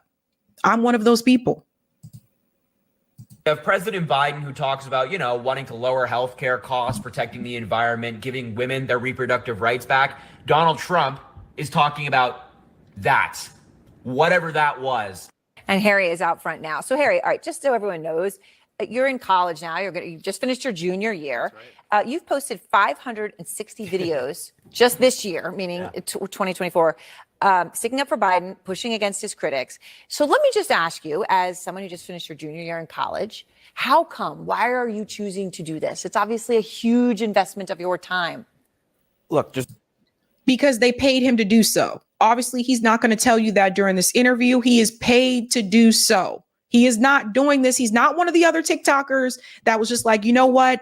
I love the Democratic Party. I don't want Trump back in. I'm going to start making these videos. No, he is paid to do it by a consulting group for the DNC. Just so much on the line right now. And this election is so important. And I think the choice couldn't be more clear. I've said before in my videos that I think this is the easiest choice that Americans will have to make in modern American history. Look, President Biden is incredibly accomplished, investing in infrastructure, lowering insulin costs, capping insulin at $35 a month, largest investment in fighting climate change in world history. I mean, the list is extensive. And that's an amazing resume to run on in and of itself. Then you look at the other side of the race. You have Donald Trump, the convicted felon, the proven sexual abuser, proven fraudster, who is not actually running on anything. He's running on... Pause. So he brings up the sexual abuse piece, right? Doesn't Joe Biden still have sexual assault allegations against him from Tara Reid? So even though Donald Trump has been convicted about this in a civil suit, he has the conviction. Just because Joe Biden doesn't have the conviction doesn't mean he's not guilty. Got to pay attention to things. I'm like, oh, I think Joe Biden's mean to me, the FBI sucks, and the DOJ is targeting me. That's his entire campaign. So the thing is, though, again, you're 21 years old. Yeah. And a lot of people your age are doing other things, right? And many who don't have this same passion. So Biden was ahead of Trump by 29 points. Last time around, for voters 18 to 29. You weren't even in that range at that point, right? But he was ahead by 29 points. Now he's only ahead by 5. He's only ahead by 5. Okay, so when you look at the people that you are putting these videos out and hoping they see, why is that? Why has that plunged? I think it's for a variety of reasons. I think that there's like some dislike toward the president right now on a couple of different issues, the Middle East and the TikTok ban, Gaza specifically. And the TikTok ban, you think also? Yeah, I talk to young people every single night on like debates I do, and I hear that pretty frequently. But my argument back to them is that Trump is worse on both of these issues, right? When he was president, he banned TikTok. He had an executive order that would ban it in 45 days. President Biden's just looking for divestment. And with Gaza. Pause. So first of all, let's break this down. So he actually spoke to Joe Biden. What he's leaving out is that the rule for that interview was that he could not talk about Gaza. So I think it's important for you to know that, because Harry doesn't mention that in this interview on CNN, and the commentator doesn't mention it during this interview. So I'm telling you this because I think it's important for you to know that when he says what he says about Biden and Gaza. Don't you think that's something that people should know? The fact that Joe Biden was willing to have a discussion with you, but before the interview, he told you that you could not bring up Gaza. So just know that when you're listening to this discussion. We'll get to the TikTok thing in just a second. In the Middle East, it's tragic what's happening. But President Biden has been in government for decades. He has the foreign policy experience. He knows what he's doing. This is an experienced guy. And having somebody who's in office who knows what he's doing is important. Donald Trump can't find Gaza on a map. All right. Now, let's break this down. Let's go to TikTok. First of all, when it comes to TikTok, remember who was really behind the TikTok ban? What did I tell you guys? The ADL was behind the TikTok ban. That's what that was about. We covered that on this show. Harry Sisson doesn't mention that. I think that's important for people to know, right? Don't you think that Aaron would have brought that up during this interview? No, she doesn't. She doesn't mention anything about the ADL at all. So there's that. 2, listening to what he said about Joe Biden and the Gaza position, what's happening in the Middle East is horrible. But no, there is no but. You can't but a genocide. You can't but people starving. You can't but, I'm seeing pictures of babies, dead babies. You can't but that. You can't but people being purposely starved. You can't but any of those things. There's no buts, right? So he's willing to gloss over that because, as I told you, prior to that conversation with Joe Biden, he was told, you can talk to me about anything, but do not bring up Gaza. Is that someone that you want in charge of the country? Someone who doesn't want to talk about foreign policy issues? So he says Joe Biden has the experience. Yeah, he has experience being a warmonger. Yeah, he got some foreign policy experience. He got experience in approving and voting for all these damn wars since he was in the Senate. Yeah, he has that experience. Now, you know he has that experience, but he doesn't want to talk to you about one of the most important conflicts that's happening right now. What does that tell you, ladies and gentlemen? So they hired this dude who's a college student to try to get him to get the younger voters to support Joe Biden. That was prior to October 7th. So when you are, I played some of the videos, right? You're pushing back on Trump specifically, and you're talking about, some of his rants on stage and how he goes from one thing to another. The implication being there's no connection, loses his train of thought. Okay. But right-wing media has been seizing on moments from Biden, right? Whether it's be gaffes or how he walks or walking off the stage, the G7, you've no doubt seen that one. So as a 21-year-old, when you see those things from Biden, how he talks, how he walks, the gaffes, do they give you pause? Never once have I ever been concerned about the president's age. I mean, look, there's three things I think about when I think about the president's age. Look. Pause. Don't you think this is a script? I've never once been concerned about the president's age. Guys, don't you think that's a little bit weird? Not once. Joe Biden not knowing when to leave the stage. Barack Obama just had to hold his hand to walk him off of the stage. Joe Biden not remembering who world leaders are. You don't have a problem with any of that. This guy that has so much experience in foreign policy, but he can't remember who some of the leaders are? Calling people the wrong names? Going to the wrong person? You never thought about this once. Then he goes on to say, I never had a concern about Joe Biden's age. We're not just talking about his age. I know people in their 80s that know who they're talking to. I know people in their 80s that don't sit down midair and thinking that they're sitting in a chair when there's no chair sitting there, okay? This is not just about his age. This is about cognitive decline. And that is what Joe Biden is experiencing. And you would have to be a fool or a paid shill to sit there and think and actually believe that Joe Biden is aware, is not having some type of cognitive decline, and that he can be trusted making foreign policy decisions running this country. Look at where we are now. We got a war with Russia and Ukraine, a proxy war. You have Israel's assault on Gaza.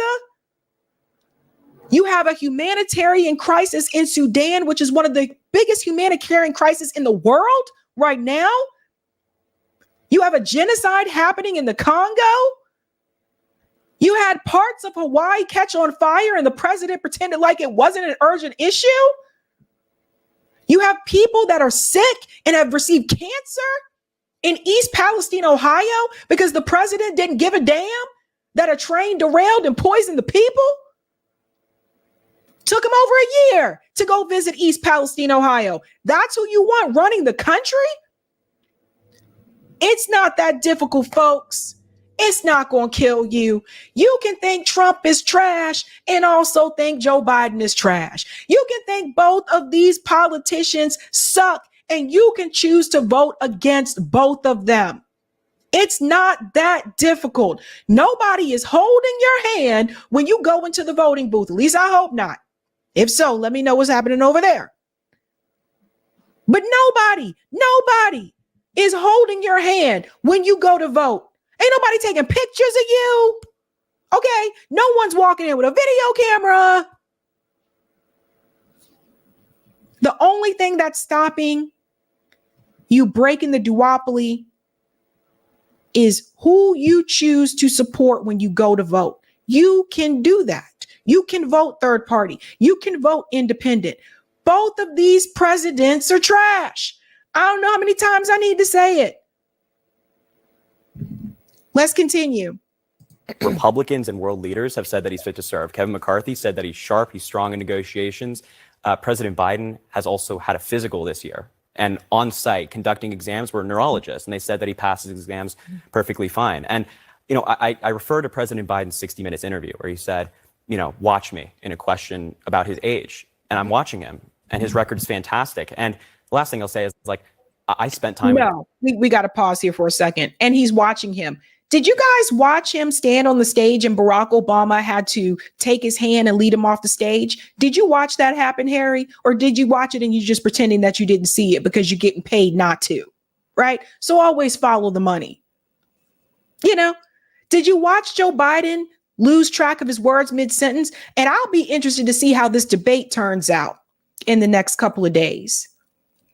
I'm willing to see. Because part of me believes that they're going to give Joe Biden some type of uppers or something so that he can perform well in that debate. This is not 2020 anymore.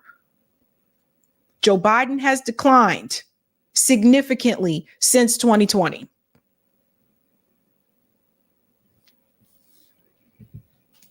He hasn't seen any of that, he says. President, I interviewed him. And I was never concerned. He was sharp. He didn't get any advance on the questions I was asking. He gave me really thoughtful answers, and I've never been concerned about it. All right, so but he told you not to ask him about Gaza. And this is why people hate mainstream media. because they leave so much information out that you need to know.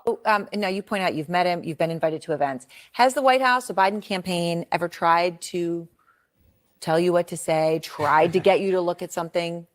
No, I've never gotten like you must post this, you must post this. There have been briefings where they say, look, there's so much misinformation on social media. We just want you to have the most accurate information, but there's no pressure to post. There's never been like, oh, you have to say this, or we're going to be angry with you or anything like that.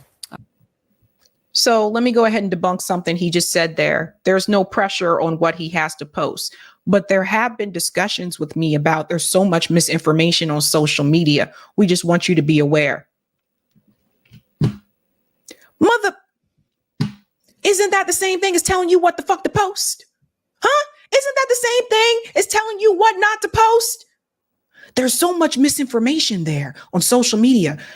We just want you to be aware of what the misinformation is. That's the same thing as telling you what not to post.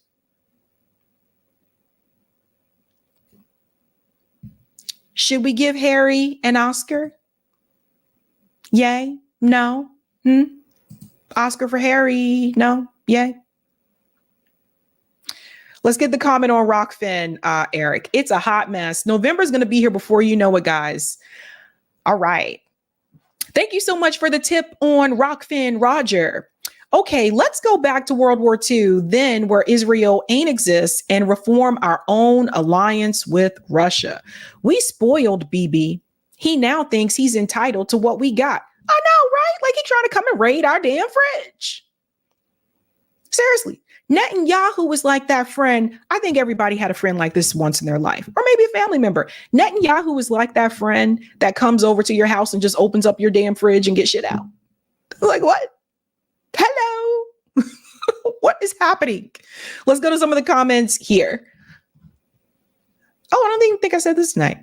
Guys, don't forget to smash that like button. Thank you. If you're new, don't forget to like, sub, and share. Thank you very much. Okay, thank you, Marvin. Zionism exposed. Greater Israel expansion plan using Iran. Richie Medhurst has talked about that. Thank you, Jamie. I'm 62 and going independent. It is never too late, Jamie. It is never too late.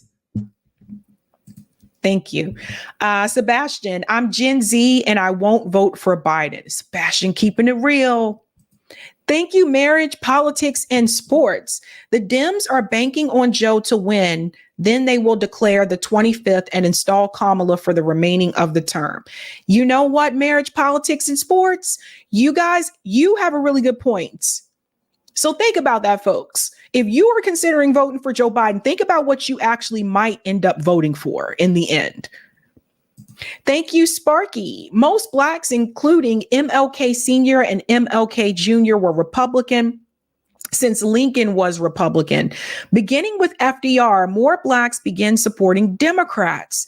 Then after JFK reached out, most Blacks were Democrats.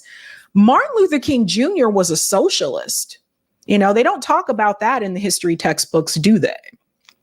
They leave that out, fam.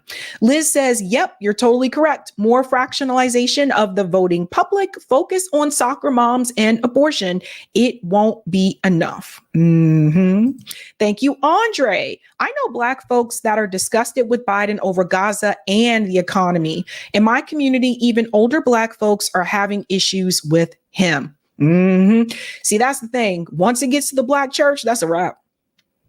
That is a wrap. Liz says, I'm a boomer and I will be voting for Trump. Liz, how about you vote for anti-duopoly? How about that? Can you do that, Liz? Thank you for the super chat, Green Coalition. Did you see the recent video of a Black protester in handcuffs on the ground being tased to the point of torture by the police? It needs to go viral. Let's help it go viral. I haven't seen that. Someone else asked me about that. I can't show it like on YouTube, but I'll find it on social media and definitely share, at least on Twitter. Facebook is being weird. Civil disobedience. Trump is just as bad. WTF would it take to, what the fuck would it take to get people to vote third party? They just got to do it. Civil disobedience. And thank you for the super sticker, Henny. I like that name. The Hanny name. Hanny. All right, guys, time for quick announcements, and then we'll have our final story. Don't forget to take that poll if you haven't had a chance to do so. And then also, we're going to do call in after the show. So you can call in and tell me what you think doing the damn thing. 3 quick announcement, guys. So, I have to do this because, last night was a good night for me. All right. Last night was a good night for me. I was like, last night didn't even, oh no, it's a Diddy song. Damn. Ouch. Okay, let's take that back. Anyway, last night was a good night for me. If you live in Boston, if you're in New England, it was a good night for you too, because we got to give it up for the Boston Celtics. Let's give them a big whoop, whoop, whoop in the house. Boston Celtics fam, they are now the NBA final champions. Let's give it up for the Celtics. What? Yeah. I am so happy. They won game 5 last night. They took it home. Jaylen Brown, who's holding the trophy, he won MVP. Shout out to Jaylen Brown. And also, for those who are not aware, Jaylen Brown is a Gaza supporter. So that was well-based. It made me feel good. Shout out to Kyrie as well. Kyrie came over to congratulate, the guys of the Celtics, a personal congratulation that he did after the game as well, because he used to play with these guys. Kyrie played with Jaylen Brown and he played with Jason Tatum. So congratulations, doing the damn thing here. There's Jason Tatum. He was having the night of his life last night. Yes, he did the damn thing. And we got to give a shout out to Coach Mazzulla, who is, from what I understand, the youngest coach in the NBA. So he's very young and they did the damn thing. Now, I know some of you do not like the Celtics. I know some of you don't like Boston teams, but shout out to them. But here's an announcement that you may like. Thursday, I'm doing a special live stream Thursday at 2 p.m. Eastern time. And that is because Scott Ritter is coming back. Ladies and gentlemen, we got a lot to talk about since that he was taken off the plane. All right. Since he was dragged off the plane, we got to talk. So Thursday, instead of going live at 8 p.m., I will be live at 2 p.m. Eastern to accommodate Scott Ritter. So that'll be a special stream. So I look forward to discussing this with him. We got so much to talk about, fam. So much to talk about. So stay tuned for that. And one more announcement, something I'm participating in tomorrow night. Don't miss this. I will actually be on a panel for Jill Stein 2024. It is for the Juneteenth live stream event. Don't miss that tomorrow night at 8 p.m. Eastern time. This will also include Marsha Coleman. She was actually one of the speakers at the Julian Assange rally that I spoke at. So I remember speaking to her there. Sherman Wells, there's me. Oh, they picked the picture with the polka dots. Oh, there is Zaki Barrett. Barut, trying to read his last name, and Khalif Mabel. So all of us will participate in the Jill Stein 2024 panel discussion tomorrow for Juneteenth. Don't miss that. That should be pretty base. So I'm excited that they asked me to participate in that. Yeah. Based. Thank you. Thank you, Michelle. I'm a boomer and I'm voting for Jill Stein. Right on, Michelle. Roger says, thank you for this. Sabby, I was that friend. So Roger was the friend that went into your fridge. And thank you, Hanny, for another super sticker. Hanny. And thank you, Jasmine, for the super sticker. Okay, let's get into the final story of the night. Yes, me too. Thank you, Red 6. I'm glad they got the Juneteenth colors right on the flyer. Yes. The Juneteenth colors are not red, green, and black. The Juneteenth colors are red, white, and blue. Thank you. Okay. All right. Let's go ahead and bring in the Charlamagne and Bill Maher discussion. So Charlamagne the God was on Bill Maher recently. I just want to focus on the part of this discussion where they talk about the 2024 presidential election and they talk about Gaza. So I want to focus on that part. And I think it's pretty interesting because Bill Maher is just all over the place. Let's go ahead and bring this in here. Here we go. Does Hillary Clinton endorsing Jamal Bowman's challenger signal that mainstream Democrats are tiring of the squad? Okay, this is very inside baseball for those who don't It's very inside New York. Follow politics. Jamal Bowman is a member of the squad. He is a Democratic congressman from New York, very far left. He's being challenged and kind of anti-Israel. He is. So Jamal Bowman is not anti-Israel. I'll show you how Jamal Bowman has actually taken money from the Israeli lobby as well. So you have to watch the way that they frame things. I'm not a supporter of anyone in the two-party system, but I think the framing it needs to be corrected, right? So you need to know the truth. But that's the narrative they're running with anyone that is supporting the Palestinian people, right? Being challenged in the primary by a more centrist Democrat who Hillary Clinton has endorsed. That's the background of this. There's a split in the party. It's been going on, right. I mean, since Bernie Sanders ran, but on October 7th, it became very clear. And it's generational, and it's ideological, and it's philosophical, and I don't know where it's going to wind up. Well, it's going to be fun at the convention. I know Jamal. I wouldn't say Jamal is. I don't think he's anti-Israel. He's anti, the war that Israel is waging on Gaza, or what they call a genocide, right? So it's not a genocide. That's ridiculous. I'm not. That's their language. That's their language, and it's erroneous. And So do you see what just happened there? What Bill Maher just did? It's not a genocide. Okay, so genocide can mean different things, right? Like it's not just about bombing the people. It's also about intentionally starving the people. Remember, I showed you the definition of genocide, the intent. That is what matters. That is what's really important. And everything that we've seen from Israel is like, yes, the intent is there. But Bill Maher, too, is also a Zionist, right? So keep that in mind. What frustrated me a little bit here is that Charlamagne just kind of went along with it a little bit. He said, well, that's what they're calling it, right? There was no pushback. This is why Charlamagne gets invited onto these shows, because they know he's not going to push back. They also know that he's not as knowledgeable about foreign policy. Now, he may know like the bare bones of the issue, but the Breakfast Club is not a political show. It is a hip hop radio show.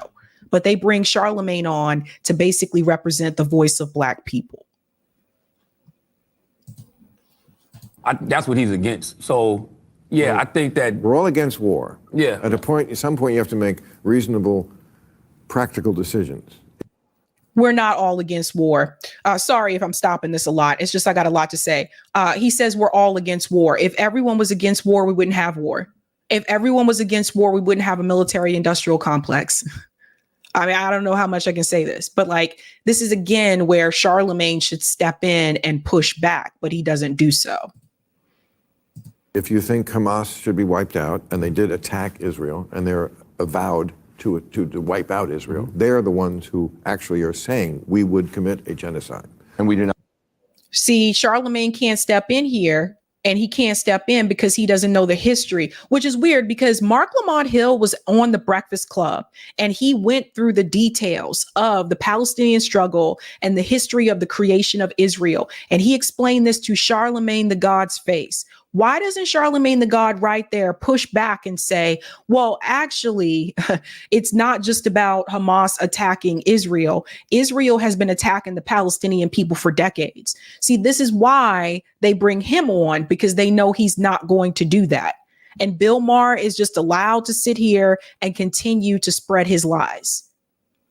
Think about that. Why aren't they inviting Mark Lamont Hill on for this conversation? Because they know that he's been to Gaza and they know that he's done his research. Remember, Mark Lamont Hill was fired from CNN because he supported the Palestinian struggle. Never forget that. Not want a ceasefire. And we do not want a ceasefire, and we do not want a two-state solution. If you think they have to be wiped out, then Israel is going to have to conduct this war. Do you think Netanyahu wants a ceasefire? No. No. Of course That's a not. problem. He wants to finish That's a the problem war. too. So does everybody in Israel. They all, even when Netanyahu's days are numbered, but even when he goes, I know lots of people who've been to Israel, the policy will continue. Yeah. Did everybody just hear what he just said? That the policy will continue. And this is what I've been trying to stress to people. You can't just point the finger at Benjamin Netanyahu. Zionism is to blame for the ideology. Zionism is to blame for them to believe and to think that the Palestinian people should not be there. Zionism is to blame for them to want a greater Israel, to extend into Syria and to Lebanon. That is all Zionism. So Netanyahu didn't come up with this. These were things that they had already believed because that's what they were taught to believe from birth. So as much as you continue to hear them say that the Palestinian children are brainwashed from a very early age to hate Jewish people, which from what I've found has not been the case, they don't ever want to mention to you that the Israeli children have been brainwashed to believe Zionism and that they are the only ones that should be there in that region. They do. It's like they have to finish this But war. as long as Netanyahu keeps this war going, he doesn't have to answer the question of how the hell did this happen in the first place? Well, how is it possible that Hamas was training hundreds of feet from the border of Israel with the Mossad and the intelligence capabilities? And as long as he keeps this war going, he doesn't have to answer the question. She has a good point there, but the reason why she's asking that question, how were they able to train and do all those things without Israel, the IDF knowing? Remember, again, this is why you need someone on this panel who knows the facts and the history. Remember, it was revealed after October 7th that Israel actually received the plans that Hamas had laid out a year and a half prior to the attack, and they decided to ignore it. That was reported by mainstream media. No one on this panel is calling that out. So there's that. No one on the panel is mentioning that Netanyahu funded Hamas, right? So it's like you trying to get rid of something that you created. More people need to say this. You are trying to get rid of something that you intentionally created to be the opposition, right? And I don't hear enough people getting to that point. Now we're going to fast forward here just a little bit to get to the Charlemagne part. Oh, I think I went too far. Okay, there we go. But to answer your question, I do think Hillary is supporting the other candidate because the candidate is pro-Israel and Jamal is labeled anti-Israel. To answer the question. Right. Okay. But you know, we have. But that's true. So that part right there that Charlemagne said, Hillary is supporting the other candidate instead of Jamal Bowman because his opposition is pro-Israel. That's true. And she did this before. I don't know if everybody remembers, but I tried to warn you about John Fetterman when he was running for office. I pulled up multiple articles and interviews and told you guys that John Fetterman was pro-Israel. Those were his words that he had used in interviews. And I warned people not to get behind this guy. But you had a lot of these commentators that were like, oh, he's progressive. Yes, definitely support him. Oh, what are you going to do? You're going to support Dr. Oz instead? No, you didn't have to get behind either one of them. But it was interesting to me the amount of progressives that were willing to get behind and support John Fetterman, even after I told them about his Israel policy. People who are mad at him now and said he's so cringe about the Palestinian people, he was that way before. People did not do their research. So in that election as well, the big flag to people should have been Hillary Clinton endorsing John Fetterman. Hillary Clinton is not going to endorse someone who is actually truly progressive, who is a true democratic socialist or a socialist. She's not going to endorse him. That should have sent big red flags to everybody that said they were a progressive. Hillary Clinton endorsed him because he was pro-Israel. This is something that I called Hillary Israel. This is something that Hillary Clinton has been known to do, to support the candidate that is pro-Israel. even though Jamal Bowman has taken money from Israel. And I'll show you that right now. We'll come back to the segment because I want to remind people Jamal Bowman did take money from the Israeli lobby. So there's the Israeli lobby, there's AIPAC, there's different organizations. It's not just AIPAC, okay? So if we scroll down here, oops, I went too far, sorry. Right here. So if you look at all sectors, ideological, single issue, pro-Israel. So remember, Jamal Bowman took money from J Street PAC. So J Street is kind of like a more liberal version of AIPAC, but he took that money. And then there's something else I want to show you as well, because people forget, but I didn't. Thank you for this one, Hegemony Crickets. She was making fun of Richie Torres, but she also says, Zional Richie is a sick POS, but Jews for Jamal also isn't progressive or anti-genocide. Jamal Bowman endorsed the financier of the Gaza Holocaust, which is supporting a genocide, and voted for sending billions in weapons to Israel that have massacred thousands of Palestinians, just in case people forgot. Ilhan Omar and Jamal Bowman vote yes for more military aid to Israel. That was 2021. Jamal Bowman voted yes on sending Israel $1 billion in weapons, right? Everybody remember when DSA was mad at Jamal Bowman because he was doing this and because he wanted to take that trip to Israel, which is a no-no under DSA. Remember that? Remember they wanted to vote to remove Jamal Bowman? Eventually, Jamal Bowman, I believe, left on his own.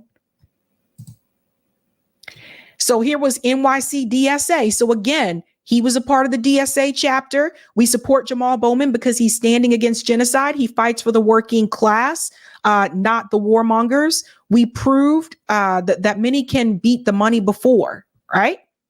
So there he is.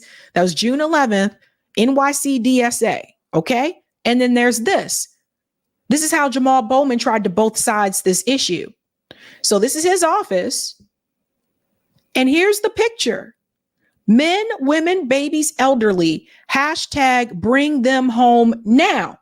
Now, that's the same poster and flyer, right, that the pro-Israel groups were passing around. So Jamal Bowman tried to play both sides. And that's what messed up Jamal. We can write a book called What Messed Up Jamal, or How Jamal Got. Because that's what happened. You can't do both. So he saw the genocide happening. He was like, oh, no. What's happening to Palestinian people? We can't do that. We can't do that. But that was right after he was saying we have to support Israel. So he was trying to do both of these things at the same time. So AIPAC heavily has come after Jamal Bowman. And from what I've seen so far, yes, he is losing currently right now. Let's get back to the video. To figure out a way to talk about this issue where we are not telling young people that they're dumb. Because when we were young and people told us that, it didn't work. So I don't know how to do it. I don't know how to explain. I do. How? I don't tell them they're dumb. They're not dumb. They're ignorant. There's a difference. So now the young people are ignorant, right? Listen to what Charlamagne says about that. To call someone stupid, yes, that's wrong. Stupid, you can't help because you're fucking stupid. You're just stupid. Ignorant just means you don't know something. We are all ignorant of almost everything. There's practically infinite things in this world you could know about. I don't know about 99.99999% of them. But you claim to. You claim to. You don't know what you're talking about with this issue with Israel and Gaza either. You're just repeating Zionist talking points, but you claim to. You don't know about the young people and what they really want and what they're asking for, but you claim to. And now here you are calling them ignorant, right? Bill Maher is an elitist piece of shit. I've watched this guy demonize homeless people, Let's not forget he called black people the N-word on his own show and had to get an apology and approval from Ice Cube and all these other people. Don't forget that. But here you are calling someone else ignorant, but you are wrong on so many issues. So many issues. Listen to what Charlamagne says here. Calling them ignorant would be a terrible electoral strategy. It's electoral, yes. Electoral, yeah, you know what I meant. Electorally, that would be a terrible strategy. But it is the truth. They are ignorant. Is a bad election. So Charlamagne said calling them ignorant is a terrible election strategy. So here is Charlamagne, like he's trying to help you. Like, this is the funny part. Charlamagne is actually trying to help Bill Maher. He's trying to help you and say, you probably shouldn't say that because I don't think that's going to make them come out and support Joe Biden. He's trying to help. What's wrong, Breeze? He didn't say no. No. He said it with the ER, Breeze. He said Nigger. Because some point or another, people gave Bill Maher, I don't know, an invite to the cookout. And I guess he thought he could just say whatever he wanted to and all that kind of thing. And then he got a big reality check. So don't forget that. Electoral strategy right now. And There's also nowhere in the world where the far left is winning. The far right's winning, centrists are winning, but the far left isn't winning anywhere. That's false. When he says there's nowhere in the world where the far left is winning, George Galloway just won in the UK. And he didn't run in the two-party system. But there's nowhere in the world where the far left is winning. Right? There's other countries in Europe where people that are considered to be far left have won elections as well. If you're talking about the United States, that's one thing. But you extended this to the world. Now, there's another piece of the discussion here with Bill Maher and Charlamagne. This is a one-on-one conversation. Shout out to Eric for sharing this. Bill Maher is visibly disappointed by Charlamagne's answer. Listen to this. Lowry said, I thought it was the kind of speech you'd have given in 1974, maybe 1984, but not in 1924. McWhorter, for goodness sake, can we please admit the time passes? I remember my mother saying that in the 70s when it still made sense. It's simply not true anymore, and we should celebrate that. You agree with that? I don't know if it's 10 times better, but maybe 5. Yeah. So he's referring to a statement that Joe Biden made at the Morehouse commencement, right? So at the Morehouse commencement, Joe Biden said black people need to be 10 times better, right, to actually make it. So he doesn't like what Charlamagne says here. Watch this. Since it's simply not true anymore, and we should celebrate that. You agree with that? I don't know if it's 10 times better, but maybe 5. Yeah, come on. Yeah. You think you have to be 5 times? Yeah, when you black in America, absolutely. In 2024? Yeah, when you're black in America, when you're a woman in America, if you're a black woman in America, absolutely. I think that's a zombie lie. Why? Because I just don't think that's America anymore. Mm-hmm. Lowry said, I thought it was the kind of speech you'd have given in So he thinks that that is a zombie lie, that does not exist in America anymore. Bill Maher is not a part of the black community. How the hell would he know? So there's that. Number 2, Bill Maher, you're going out here running around on all these different TV shows, including The View, and making it seem like you are oppressed. You're not oppressed. You have the complexion for the protection, boo. But when Charlamagne sits there and tells you, I think you have to be at least about 5 times better as a black person to receive the same type of treatment, Bill Maher says, that's a zombie lie. So here we go again, where once again, Bill Maher needs to be put in his place. I did not agree with people letting him slide and get by after saying the House in and all that kind of stuff. And I said, no. What is happening here? Somebody need to take away his invite from the cookout. But people was like, no, you cool, Bill. We know you. You're cool. Now here he is again, trying to tell black people about their own damn community. When you have schools that are under-resourced and underfunded, it will be harder for you to get better grades. When you live in a zip code that does not receive, a lot of property taxes, Those schools are going to be underfunded, and also that's going to be make it more harder for you to get into some of those elite institutions just because of your zip code alone. I worked in admissions, so I know. Yes, you are judged based on your zip code. When you live in communities that are heavily plagued with environmental issues, so much to the point where it's not uncommon for residents to have asthma just because of where they live. Whereas if they were to go one neighborhood over, their life expectancy increases. Some people do have to fight harder. Now, here's the problem. Bill Maher has no problem repeating that same rhetoric about his people, though. Bill Maher has no problem going on to The View. We're so oppressed and oh my God, we're so attacked and everybody coming for us. Oh my God. But when somebody tells you that about their people, it's a lie, according to Bill.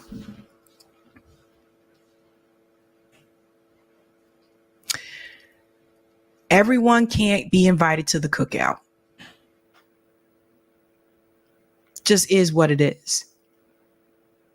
The sad part about that, Charlamagne didn't push back on that. Didn't push back on that at all. So what does that tell you? Okay. I think we're going to have to get back to the ballot initiatives for Texas Thursday. Yeah, Thursday would be better for that because I have a little bit more time. We are going to do call in tonight. Eric, when you get the poll, if the poll is ready, let's go ahead and pull that up because I want people to see what the poll results are. I'm curious to see what you guys said about whether or not you think this is going to be over before November.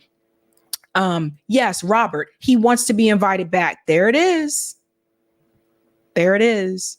Right? When people get invited onto these shows, here's something I want to make clear. When people get invited onto a show like Bill Maher's show, listen, a lot of times, like they're paying for your airfare. They fly you out there. They'll pay for your hotel accommodations. I'm pretty sure they don't put you up in a cheap hotel, right? They may take you out to lunch or dinner and all this kind of stuff. And, you know, it also helps your brand when you make appearances onto those shows. So these are things that we have to keep in mind. Don't you guys think it's kind of strange that when it comes to electoral politics, don't you think it's weird that of all the people that talk about politics, that they continue to bring on Charlamagne and Stephen A. Smith? Stephen A. Smith specialty is sports. Charlamagne's specialty, hip hop radio, also talking about what's happening within the Black community. Don't you think it's weird that they don't bring on Black political voices unless they're already a part of the Democratic Party? We got to pay attention, folks. All right, let's look at that poll. Let's look at that poll. Let's look at that poll. Let's look at that poll. All right, guys. Do you believe Israel and Gaza conflict will end before Election Day? We have 1,648 votes. 10% of you said yes. 72% said no. Holy smokes. And 18% of you said, I honestly don't know. Okay, that is interesting. Interesting. Not as close as I thought it would be. Not as close as I thought it would be. All right, guys. Yes, I am going to try to reschedule with Judge Joe Brown. I'll update that thumbnail. Judge Joe Brown, for those who are just joining, he couldn't get into StreamYard. Apparently, I have some setting and I figured it out, but I can't change it while I'm live. I have a local recording setting selected. And apparently in StreamYard now, if you have that selected, people who are using iOS, it doesn't allow them to join StreamYard. It kicks them. It doesn't even let them get into the room. So sorry about that. So we're going to try to reschedule that, guys, hopefully. And yeah, I've had them on before, so I hope he is able to come back on soon, because I did want to talk to him about a couple. Whoa, I think we just lost Sabby. That was my computer. Oh. Accidentally hit the monitor. Did you bump it? Yeah, I bumped this cord is loose on my monitor, and look, guys, I'm having all kind of technical issues here. I'll be right back. Eric, I think we got some chats to read. I'll be back. All right. I will hit. Bye. All right. All right, everyone. This is the part of the show where we give our Sabby a little break, and then we'll get into the whatever we're calling it now, Zoom Hangout, Sabby After Dark. Let me actually, I'm going to switch cameras here. I just plugged in my better camera, so this is like what the laptop camera looks like, and then this. There we go. This is what the good camera looks like. Yeah, the good camera is a HD Pro webcam C920, which is kind of a standard one for streamers and YouTubers and whatnot. But yeah, it's been a challenging tech day today, but that happens. Oh, somebody here, I had one. I saw, oh yeah, here we go. Here's one good theory. Is it another solar flare? Well, you never know. I mean, we also had, we had 911 go down here in Massachusetts, like just the whole state, just 911 just stopped working. And, maybe they'll tell us why later. But there you go. All right, let's check out some of these super chats. We have a few queued up here. Let me hit. Sparky, thanks for this super chat, saying Quakers were huge slavery abolitionists. Yes, definitely. And the Quakers were also, of course, very much anti-war. So, not all bad, but nothing's all bad. All right, Sparky, thanks for this too. Nixon wasn't too serious about being a Quaker anyways. He was born into a Quaker family. Yeah, okay, so Nixon came from the Quakers. Interesting. Yeah, it was too bad he didn't take more of their philosophy in. And JB Font saying, nowhere in the world is the left winning. Cuba, DPRK, and China would like a word. Yeah, a good caught back by JB there. I mean, it also gets into this question of what is left. They like to throw around that the left and whatnot, and it's really, I mean, it's really, so much of it's narrative and just the stories, the theater that's put out there, and the right and left. And I think what we're doing here on this channel and others kind of in the sphere is what I call the real left.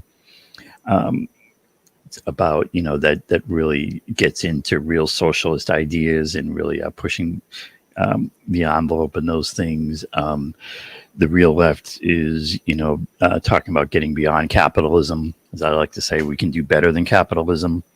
When you start hearing concepts like that, then maybe you're talking about a real left. But the Democratic Party, that's a good one. And thanks for the super chat. Yes, Sabs, complexion for the protections. Yes, hit it on that one. Thanks for the super chat.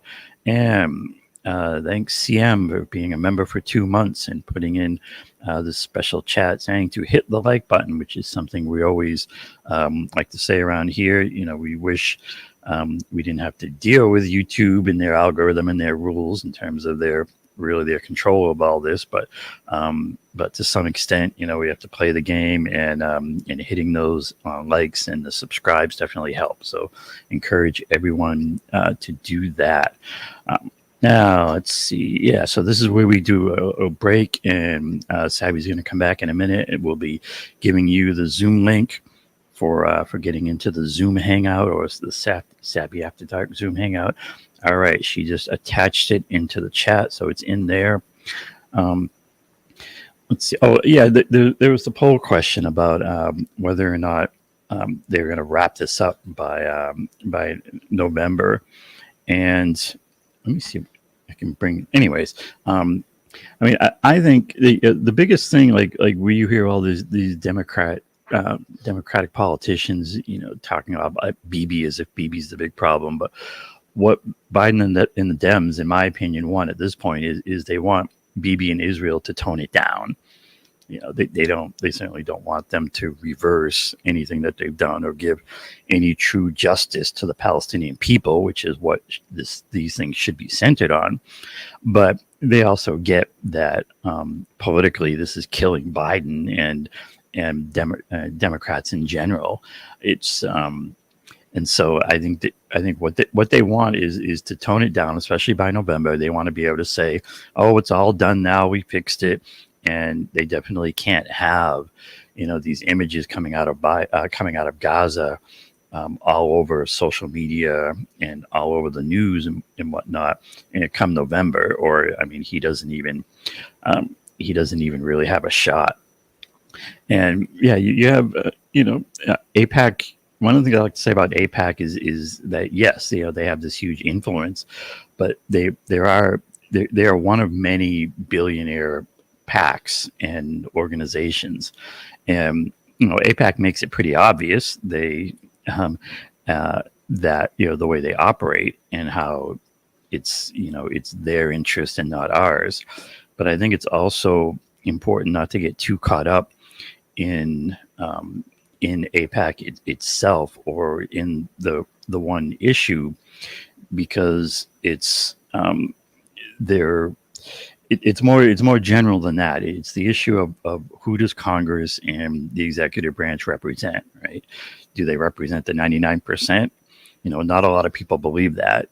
People understand that Congress is corrupt, Biden is corrupt, and it's more than AIPAC. But AIPAC is, a real direct example of it. Like I said, they make it obvious, but you have this core issue of a very small number of billionaires, 100 millionaires at the top, and they're pulling all the strings, and and that needs to be recognized as a core issue, because how are you going to fix anything? How are you going to fix this dirty, corrupt system if you don't recognize the core problem? And then it comes into demands, right? What if we're looking to fix this thing? What's our demand? And I do think people on the left and the real left, I think, what they need to be saying more is directly, what is the demand, right? And that direct demand is get the big money out of government and politics. That is, to me, the key ask, the key demand in all this. And until we really get together and demand that as a group, that's what'll get us there. Yeah. Like the key thing. Yeah, that's right. And I just want to say also too, like Eric said, it's not just AIPAC. There's other groups that just aren't as forthcoming about it. Like Elliott Management is another one. Like there's other groups. They're just more vocal about it.